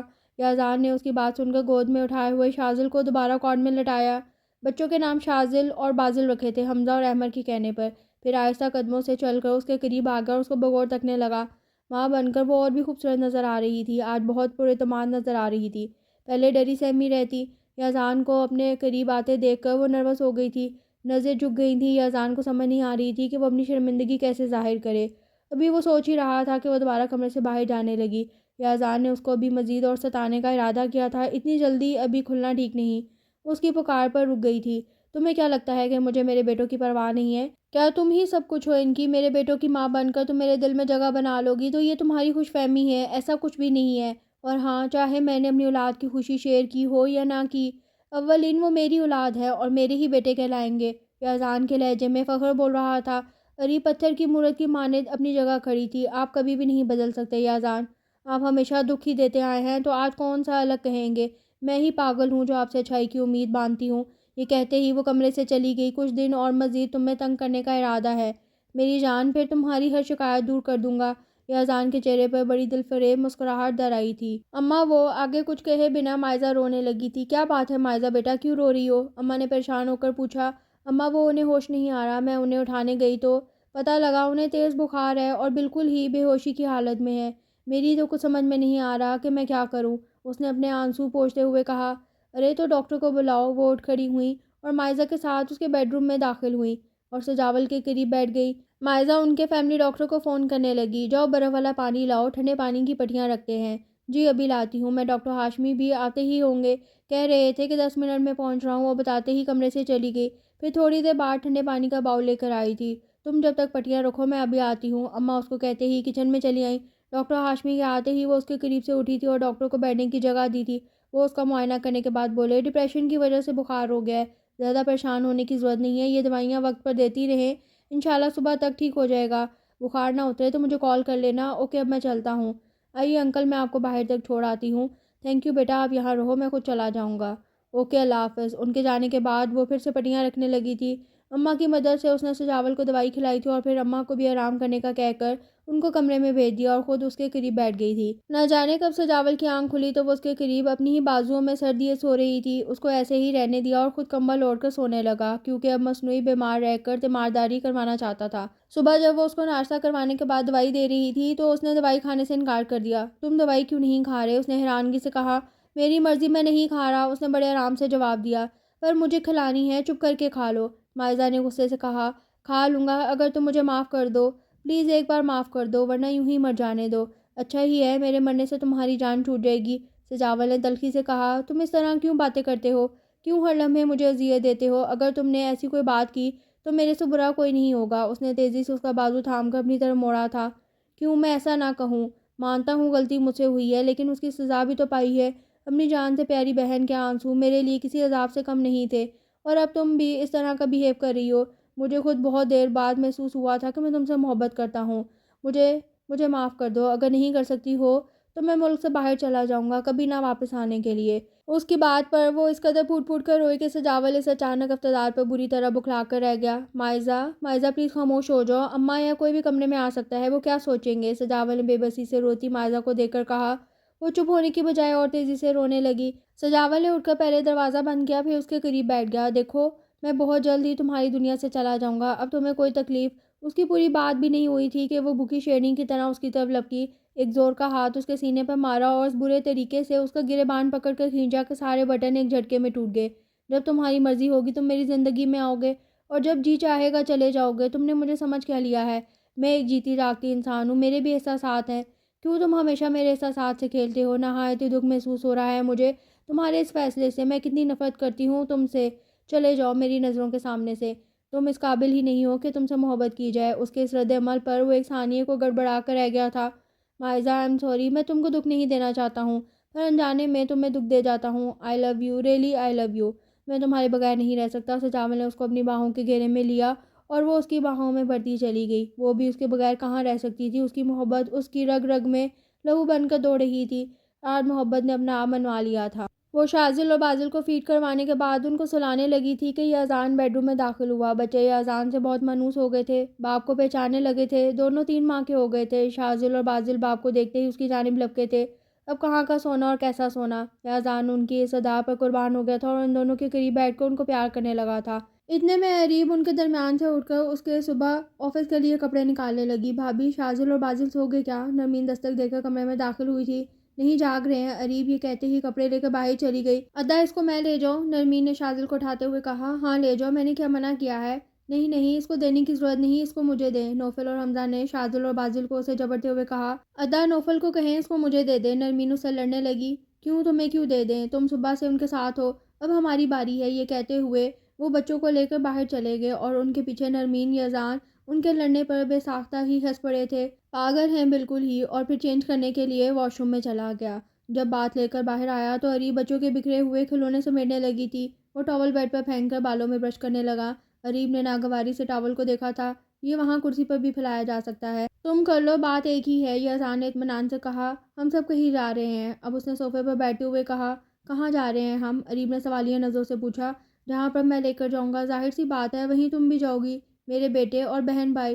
یزدان نے گول مول سا جواب دیا تھا۔ اس کے اس طرح جواب دینے پر وہ تپ گئی تھی، لیکن اب کی بار خاموشی رہی۔ جانتی تھی وہ اسے اور کچھ نہیں بتائے گا۔ اتنے میں بازل کے رونے کی آواز پر وہ باہر کی جانب بڑھی تھی کہ نوفل خود ہی اسے اٹھائے اندر چلا آیا۔ بھابھی یہ رو رہا ہے، پتہ نہیں کیوں۔ اریب نے مسکراتے ہوئے اس کی گود سے بازل کو لے لیا تھا۔ وہ اس کی گود میں آتے ہی چپ ہو گیا تھا۔ دیکھیے تو اس کی چالاکی، میرے پاس رو رہا تھا اور اپنی ماما کے پاس چپ ہو گیا۔ آخر اس کی ماما جو ہوں۔ اریب اس کے ماتھے پر بوسہ دیتے ہوئے بولی۔ اچھا بھابھی، وہ شاذل کو حمزہ باہر لے کر گیا ہے، ابھی آ جائے گا، میں چلتا ہوں۔ نوفل کے جاتے ہی اریب بازل کی طرف متوجہ ہوئی تھی، جو اب سونے کے لیے بے چین ہو رہا تھا، تو وہ اس کو لے کر بیڈ پر آئی، پھر اس کو سلانے لگی اور تھوڑی دیر میں وہ سو بھی گیا۔ حمزہ شاذل کو دے گیا تھا، بازل کو احتیاط سے کارڈ میں ڈال دیا تھا اور شاذل کو گود میں لے لیا، جو فی الحال سونے کے موڈ میں نہیں لگ رہا تھا۔ وہ دونوں بچوں کو کس قدر طریقے سے سنبھال رہی تھی۔ کچھ دیر بعد یزدان بھی سونے کے لیے لیٹ گیا تھا۔ اریب نے شاذل کے سو جانے کے بعد یزدان کی طرف دیکھا تو وہ بے خبر سو رہا تھا۔ سوئے چہرے پر کس قدر معصومیت تھی، اور جب جاگے ہوئے ہوتے ہیں تو غصہ تو ہر وقت ناک پر ہوتا ہے۔ وہ کتنی دیر تک بغور دیکھتی رہی، شاذل کے کسمسانے پر اس کی طرف متوجہ ہوئی تھی، پھر خود بھی کچھ دیر بعد نیند کی وادیوں میں کھو گئی تھی۔ جس گھر کے آگے ان کی گاڑی رکی تھی اسے دیکھ کر اریب اپنی جگہ بیٹھی رہ گئی تھی۔ کیا جم کر بیٹھ گئی ہو، باہر آؤ! یزدان کی شریر آواز پر بدحواس ہو کر پلٹی تھی۔ یہ تو وہ تحیر سے ادھورے جملے کے ساتھ بولی۔ سب معلوم ہے مجھے، یہ تمہارے بھائیوں کا گھر ہے، لیکن میری بہن کا بھی ہے، میں اپنی بہن سے ملنے تو آ سکتا ہوں نا، اب چلو میرا دماغ خراب مت کرو۔ یزدان مسکراہٹ ہونٹوں تلے دباتا ہوا اس سے مصنوعی غصے میں مخاطب ہوا۔ اریب جلدی سے بازل اور شاذل کو سنبھالتے ہوئے اترنے لگی تو یزدان نے بازل کو اس کی گود سے لے لیا، پھر وہ اس کے ساتھ گھر کے اندر داخل ہوئی تھی۔ بوا، نرمین، نوفل اور حمزہ سب اندر جا چکے تھے۔ اریب کی آنکھیں ضبط سے سرخ ہو رہی تھیں۔ اس نے ترچھی نگاہ سے اریب کو دیکھا جو بامشکل صبر و برداشت کا مظاہرہ کر رہی تھی۔ ادا، آپ لوگ! مجھے تو یقین ہی نہیں ہو رہا۔ مائزہ اندرونی گیٹ پر سب سے پہلے ملی تھی اور بے ساختہ ہی یزدان کے گلے لگی تھی۔ یزدان نے مسکراتے ہوئے اس کے سر پر ہاتھ رکھا تھا۔ اماں بھی بیٹی اور داماد کو، جو شادی کے بعد پہلی بار آئے تھے، خوش دلی سے ملی۔ اریب ان کے سینے سے لگی سسکیاں بھر رہی تھی۔ شاذل کو اندر آتے ہی معز نے لے لیا تھا۔ سب سے آخر میں اسے ملنے سجاول آیا تھا۔ یہ بہن اسے دل و جان سے عزیز تھی۔ اریب کی سسکیاں اسے بے اختیار کر گئی تو اس کو ساتھ لگاتے ہوئے بولا، میری دعا ہے کہ تم ہنستی مسکراتی مسرتیں سمیٹتی رہو، دکھ تمہارے قریب سے بھی نہ گزرے۔ اس نے بھیگے لہجے میں دعائیں دی۔ اماں نے یزدان کے ماتھے پر ممتا بھرا بوسہ دیا تھا تو یزدان شرمسار سا ہو گیا۔ آئی ایم سوری اماں، میں نے آپ کو بہت ہرٹ کیا ہے۔ یزدان نے جھکے سر کے ساتھ معافی مانگی۔ کوئی بات نہیں، غلطی تمہاری ہی نہیں سجاول کی بھی تھی۔ گزرے وقت کی باتیں ہیں، جانے دو، آنے والے وقت میں جیو، دکھ بھرے دنوں کو بھول جاؤ اور آنے والی خوشیوں کو محسوس کرو، انہوں نے اس کے سر پر ہاتھ رکھ کر جواباً کہا۔ سجاول نے بھی یزدان سے معافی مانگی تھی تو یزدان نے بھی بے اختیار ہی گلے لگا کر خود بھی اسے معافی مانگی تھی۔ سب کے گلے شکوے دور ہو گئے تھے۔ خوشگوار موڈ میں کھانا کھایا گیا۔ شازل اور بازل کو لے کر ماموں اور چچاؤں میں بحث ہو رہی تھی۔ ہم اٹھائیں گے، اریب ان کے انداز پر ہنس رہی تھی، ایسی ہنسی جو دل کی گہرائیوں سے نکلی ہو۔ یزدان بے اختیار ہو کر اسے دیکھ رہا تھا، ایسے ہنستے ہوئے اسے پہلی بار دیکھ رہا تھا۔ سجاول نے گلا کھنکار کر معنی خیز آواز نکالی تھی تو وہ جھیم کر رہ گئی۔ بہت اچھا وقت گزار کر یہ قافلہ ہنستا مسکراتا گھر کو لوٹا تھا۔ آج میں بہت خوش ہوں سجاول، ادا سب کچھ بھول بھال کر ہم سے ملنے آئے تھے۔ میں بھی خوش ہوں کہ یزدان سب بھول بھال کر اریب کی جانب بڑھا ہے، ورنہ ساری زندگی مجھے ندامت رہتی کہ میری وجہ سے اریب کی زندگی خراب ہوئی ہے، لیکن اب کوئی شکوہ نہیں ہے۔ مجھے یقین ہے کہ یزدان اسے بہت ہی خوش رکھے گا۔ اس نے جواباً مسکراتے ہوئے کہا، اچھا مجھے تو بتاؤ تم نے مجھے معاف کیا ہے کہ نہیں؟ سجاول نے شوخی سے پوچھا تو مائزہ اسے گور کر رہ گئی۔ بھئی اس طرح مت دیکھو، ڈر لگتا ہے۔ سجاول نے اس کی بائیں کلائی اپنے مضبوط ہاتھ میں پکڑی تھی۔ وہ اس کی گرفت محسوس کر کے اچھلی، لیکن اس کے سنبھلنے میں دیر ہو چکی تھی۔ اس کی بے بسی پر محفوظ ہوتا وہ آنکھوں میں بے تحاشا چمک لیے اس کے چہرے کو دیکھ رہا تھا۔ یہ کیا دھوکے بازی ہے؟ وہ بگڑی دھوکہ؟ ارے کہاں، کس نے کیا ہے؟ خیر چھوڑو اس بات کو، میرے ہاتھوں سے انگوٹھی پہنو۔ شادی والے دن تو شیرنی بنی ہوئی تھی۔ وہ کیس میں سے انگوٹھی نکالتے ہوئے شرارت سے بولا تھا تو مائزہ نے مسکراتے ہوئے اپنا بایاں ہاتھ آگے بڑھا دیا۔ تیسری انگلی میں انگوٹھی پہنا کر وہ کئی لمحوں تک اس کی انگلیوں والا ہاتھ اپنے ہاتھ کی گرفت میں لیے بیٹھا رہا۔ میں ایک بات سوچ رہا ہوں مائزہ۔ وہ کیا؟ مائزہ جو اس کی وارفتگی پر سرخ پڑتی نگاہیں جھکائے بیٹھی تھی، آہستہ سے بولی، کیوں نہ ہم اپنے ہنی مون کے لیے سوئٹزرلینڈ چلیں؟ جی نہیں، ہم کہیں نہیں جا رہے۔ مائزہ نے اس کی گرفت سے ہاتھ چھڑانے کی کوشش کی۔ کیوں بھئی؟ اماں، معز اور احمد کا خیال کون رکھے گا؟ آئی کچھ بات سمجھ شریف میں، وہ شرارت سے بولی۔ آ تو گئی ہے، لیکن کیا مسز سجاول اتنی اچھی ہیں یا پھر؟ سجاول نے شرارت سے جملہ ادھورا چھوڑا تو وہ اس کے شانے پر مکہ مار کر رہ گئی اور پھر دونوں ہنسنے لگے۔ اریب میری بات سنو، مجھے تم سے کچھ کہنا ہے۔ اریب جو شازل اور بازل کو ان کے کوٹ میں ڈال رہی تھی اس کی آواز پر چونک گئی، لیکن پھر بھی بچوں کی طرف متوجہ رہی اور ان پر اچھی طرح کمبل اڑا کر خود واش روم میں چلی گئی۔ پھر کافی دیر بعد چینج کر کے آئی تو یزدان اپنے بیٹوں کے پاس کھڑا ان کو پیار کر رہا تھا۔ اتنی خفا ہو کہ اب بات بھی کرنا نہیں چاہتی ہو۔ یہ دونوں اٹھ گئے تو پھر بہت تنگ کرتے ہیں، اریب نے اس کے قریب کھڑے ہوتے ہوئے کہا۔ میں بہت شرمندہ ہوں۔ وہ دھیرے دھیرے چلتے ہوئے اس کے قریب گویا ہوا۔ کیوں؟ سپاٹ لہجے میں سوال کیا۔ بیگانگی بھرپور تھی۔ تم مجھ سے ناراض ہو، میں اپنے پچھلے رویے کی معافی مانگتا ہوں۔ تم چاہو تو مجھ سے لڑ سکتی ہو۔ مجھے کسی سے نہیں لڑنا، مگر مجھے تم سے لڑنا ہے۔ کس بات پر؟ میری خاموشی پر، میرے صبر پر ہار مان گئے؟ اور کچھ کہوں؟ ہاں، ہار تو میں مان گیا ہوں۔ ویسے تم میاں کی مزاج شناس تو ہو۔ وہ ہنسا۔ تمہاری یہی چپ تم پر ظلم کرتی برداشت نے ہی مجھے حوصلہ بخشا اور میں اپنی زیادتی محسوس ہی نہ کر سکا۔ تمہیں چاہیے تھا کہ اپنے دفاع کے لیے آواز تو اٹھاتی۔ وہ لمحے بھر کے لیے رکا تو وہ غصے سے بولی، آپ کا مطلب کیا ہے؟ میرا مطلب یہ ہے کہ میں ظلم کرتا رہا اور تم برداشت کرتی رہی۔ تمہیں احتجاج کرنا چاہیے تھا، پرزور بھرپور، اس سے جو بات کرنے کا روادار نہ تھا، اور چھوا بھی تو اپنے مطلب سے، اس طرح کہ میں خود ہی اپنی ہی نظروں میں گر گئی، لیکن میں نے پھر بھی آپ کو معاف کر دیا ہے۔ پیار سجاول بھائی اور مائزہ نے کیا اور سزا مجھے ملی۔ کیوں؟ میں تو آپ کو جانتی تک نہ تھی۔ میری عزت کا تماشا بنا دیا آپ نے۔ میں چپ رہی۔ آپ نے میری رضا کے بغیر مجھے چھوا، اس پر بھی میں کچھ نہ بولی۔ مجھے میرے ہی گھر والوں سے ملنے سے منع کیا، میں پھر بھی چپ رہی۔ اگر بات حقیقت پسندی سے کی جائے تو قصور آپ کی بہن کا بھی تھا، لیکن آپ کو خطاوار سجاول بھائی لگے۔ میں مانتی ہوں کہ وہ غلط تھے، لیکن ان سب باتوں میں میں کہاں ملوث ہو گئی؟ اپنی بہن کا بدلہ لینے کے لیے آپ مجھے یہاں لے آئے، زبردستی مجھ سے نکاح کیا۔ میں تو تب بھی نہیں بولی تھی۔ پھر آج آپ کو کیوں خیال آ رہا ہے کہ میں ایک انسان ہوں؟ میں انسان نہیں ہوں، پتھر ہوں۔ آپ کی بہن خوش ہے تو آج آپ کو میرا خیال آ رہا ہے۔ آپ تب کہاں تھے جب آپ کی ضرورت تھی مجھے اور میرے بچوں کو؟ اس قدر کیوں لاپرواہ رہے آپ؟ اچھا ہی ہوتا جو میں مر جاتی۔ لاکھوں عورتیں مر بھی جاتی ہیں۔ اس کی آنکھوں سے آنسو بہنے لگے کہ اب تو حوصلہ ختم ہو چکا تھا، آج بند ٹوٹ گیا تھا۔ آئی ایم سوری، میں تمہیں کوئی تکلیف نہیں دینا چاہتا تھا، پر میں نے تمہیں تکلیف دی ہے۔ تم سچ کہتی ہو۔ قصور تو ہم تینوں کا تھا، تمہارا قصور تو کہیں پر بھی نہیں تھا۔ میں تم سے شرمندہ ہوں۔ اس نے اس کے شانوں پر ہاتھ رکھ کر اس کا رخ اپنی طرف موڑا تھا۔ ڈونٹ ٹچ می کہہ کر اس کے دونوں ہاتھ جھٹک دیے۔ بہت ہی نفرت و حقارت تھی اس کے انداز میں۔ ایک لمحے میں وہ اسے دیکھ کر دنگ سا رہ گیا۔ دیکھو میری بات تو سنو، تم مجھے غلط سمجھ رہی ہو۔ میں تم سے واقعی بہت محبت کرتا ہوں، تم سے اور اپنے بچوں سے۔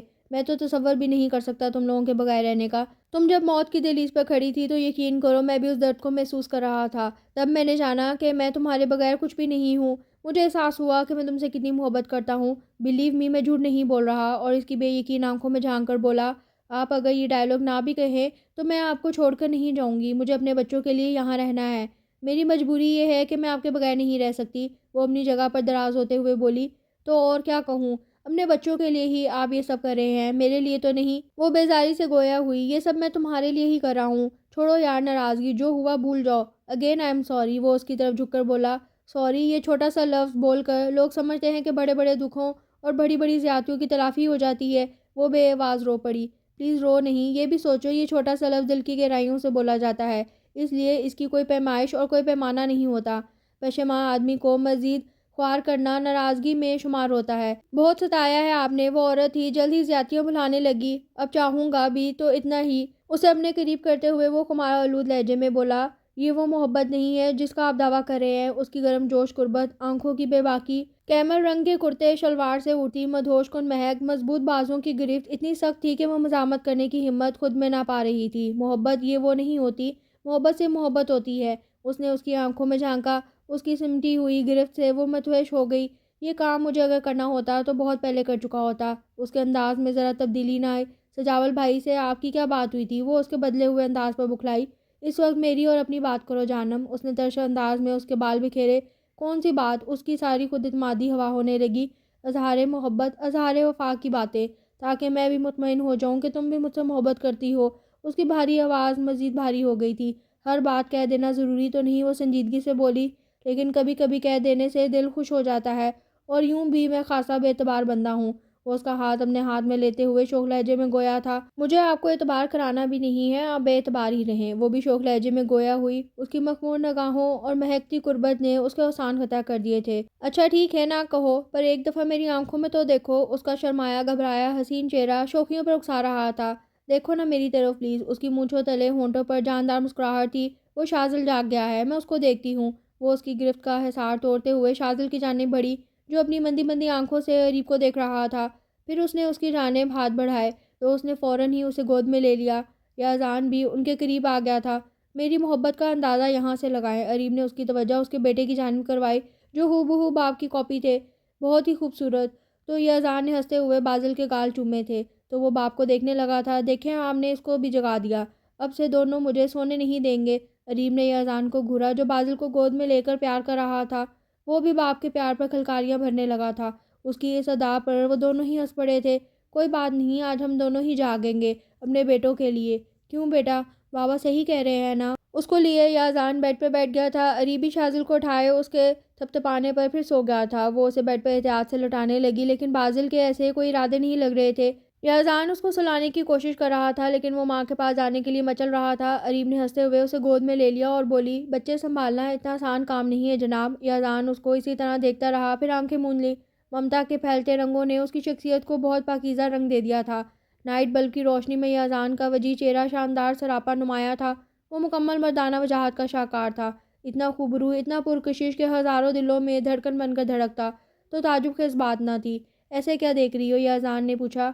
آپ کو کیسے پتا چلا کہ میں آپ کو دیکھ رہی ہوں؟ اریب نے بازل کو بھی اس کے پاس لٹاتے ہوئے کہا۔ میں تمہیں بند آنکھوں سے بھی محسوس کرنے لگا ہوں مائی سویٹ ہارٹ، یزدان نے اسے اپنی گرفت میں لیتے ہوئے کہا۔ تو اس نے بھی پرسکون ہو کر اس کے کشادہ سینے پر سر رکھ کر آنکھیں موند لی تھی۔ اس کے ساتھ کی گئی ہر زیادتی کا، ہر ظلم کا ازالہ ہو گیا تھا۔ ہر جانا اتنا خوبصورت ملا تھا کہ اب کوئی زیادتی یاد نہیں رہی تھی۔ وہ زندگی کے اس طویل سفر سے یہ بات تو سمجھ چکی تھی، کبھی ہار کر جیتنا اور پھر جیت کر ہارنا پڑتا ہے۔ اب اس کی زندگی میں خوشیاں ہی خوشیاں تھیں۔ اب زندگی سے کوئی شکوہ نہیں تھا۔ خدا نے اس کی دعاؤں سے بڑھ کر اسے نوازا تھا۔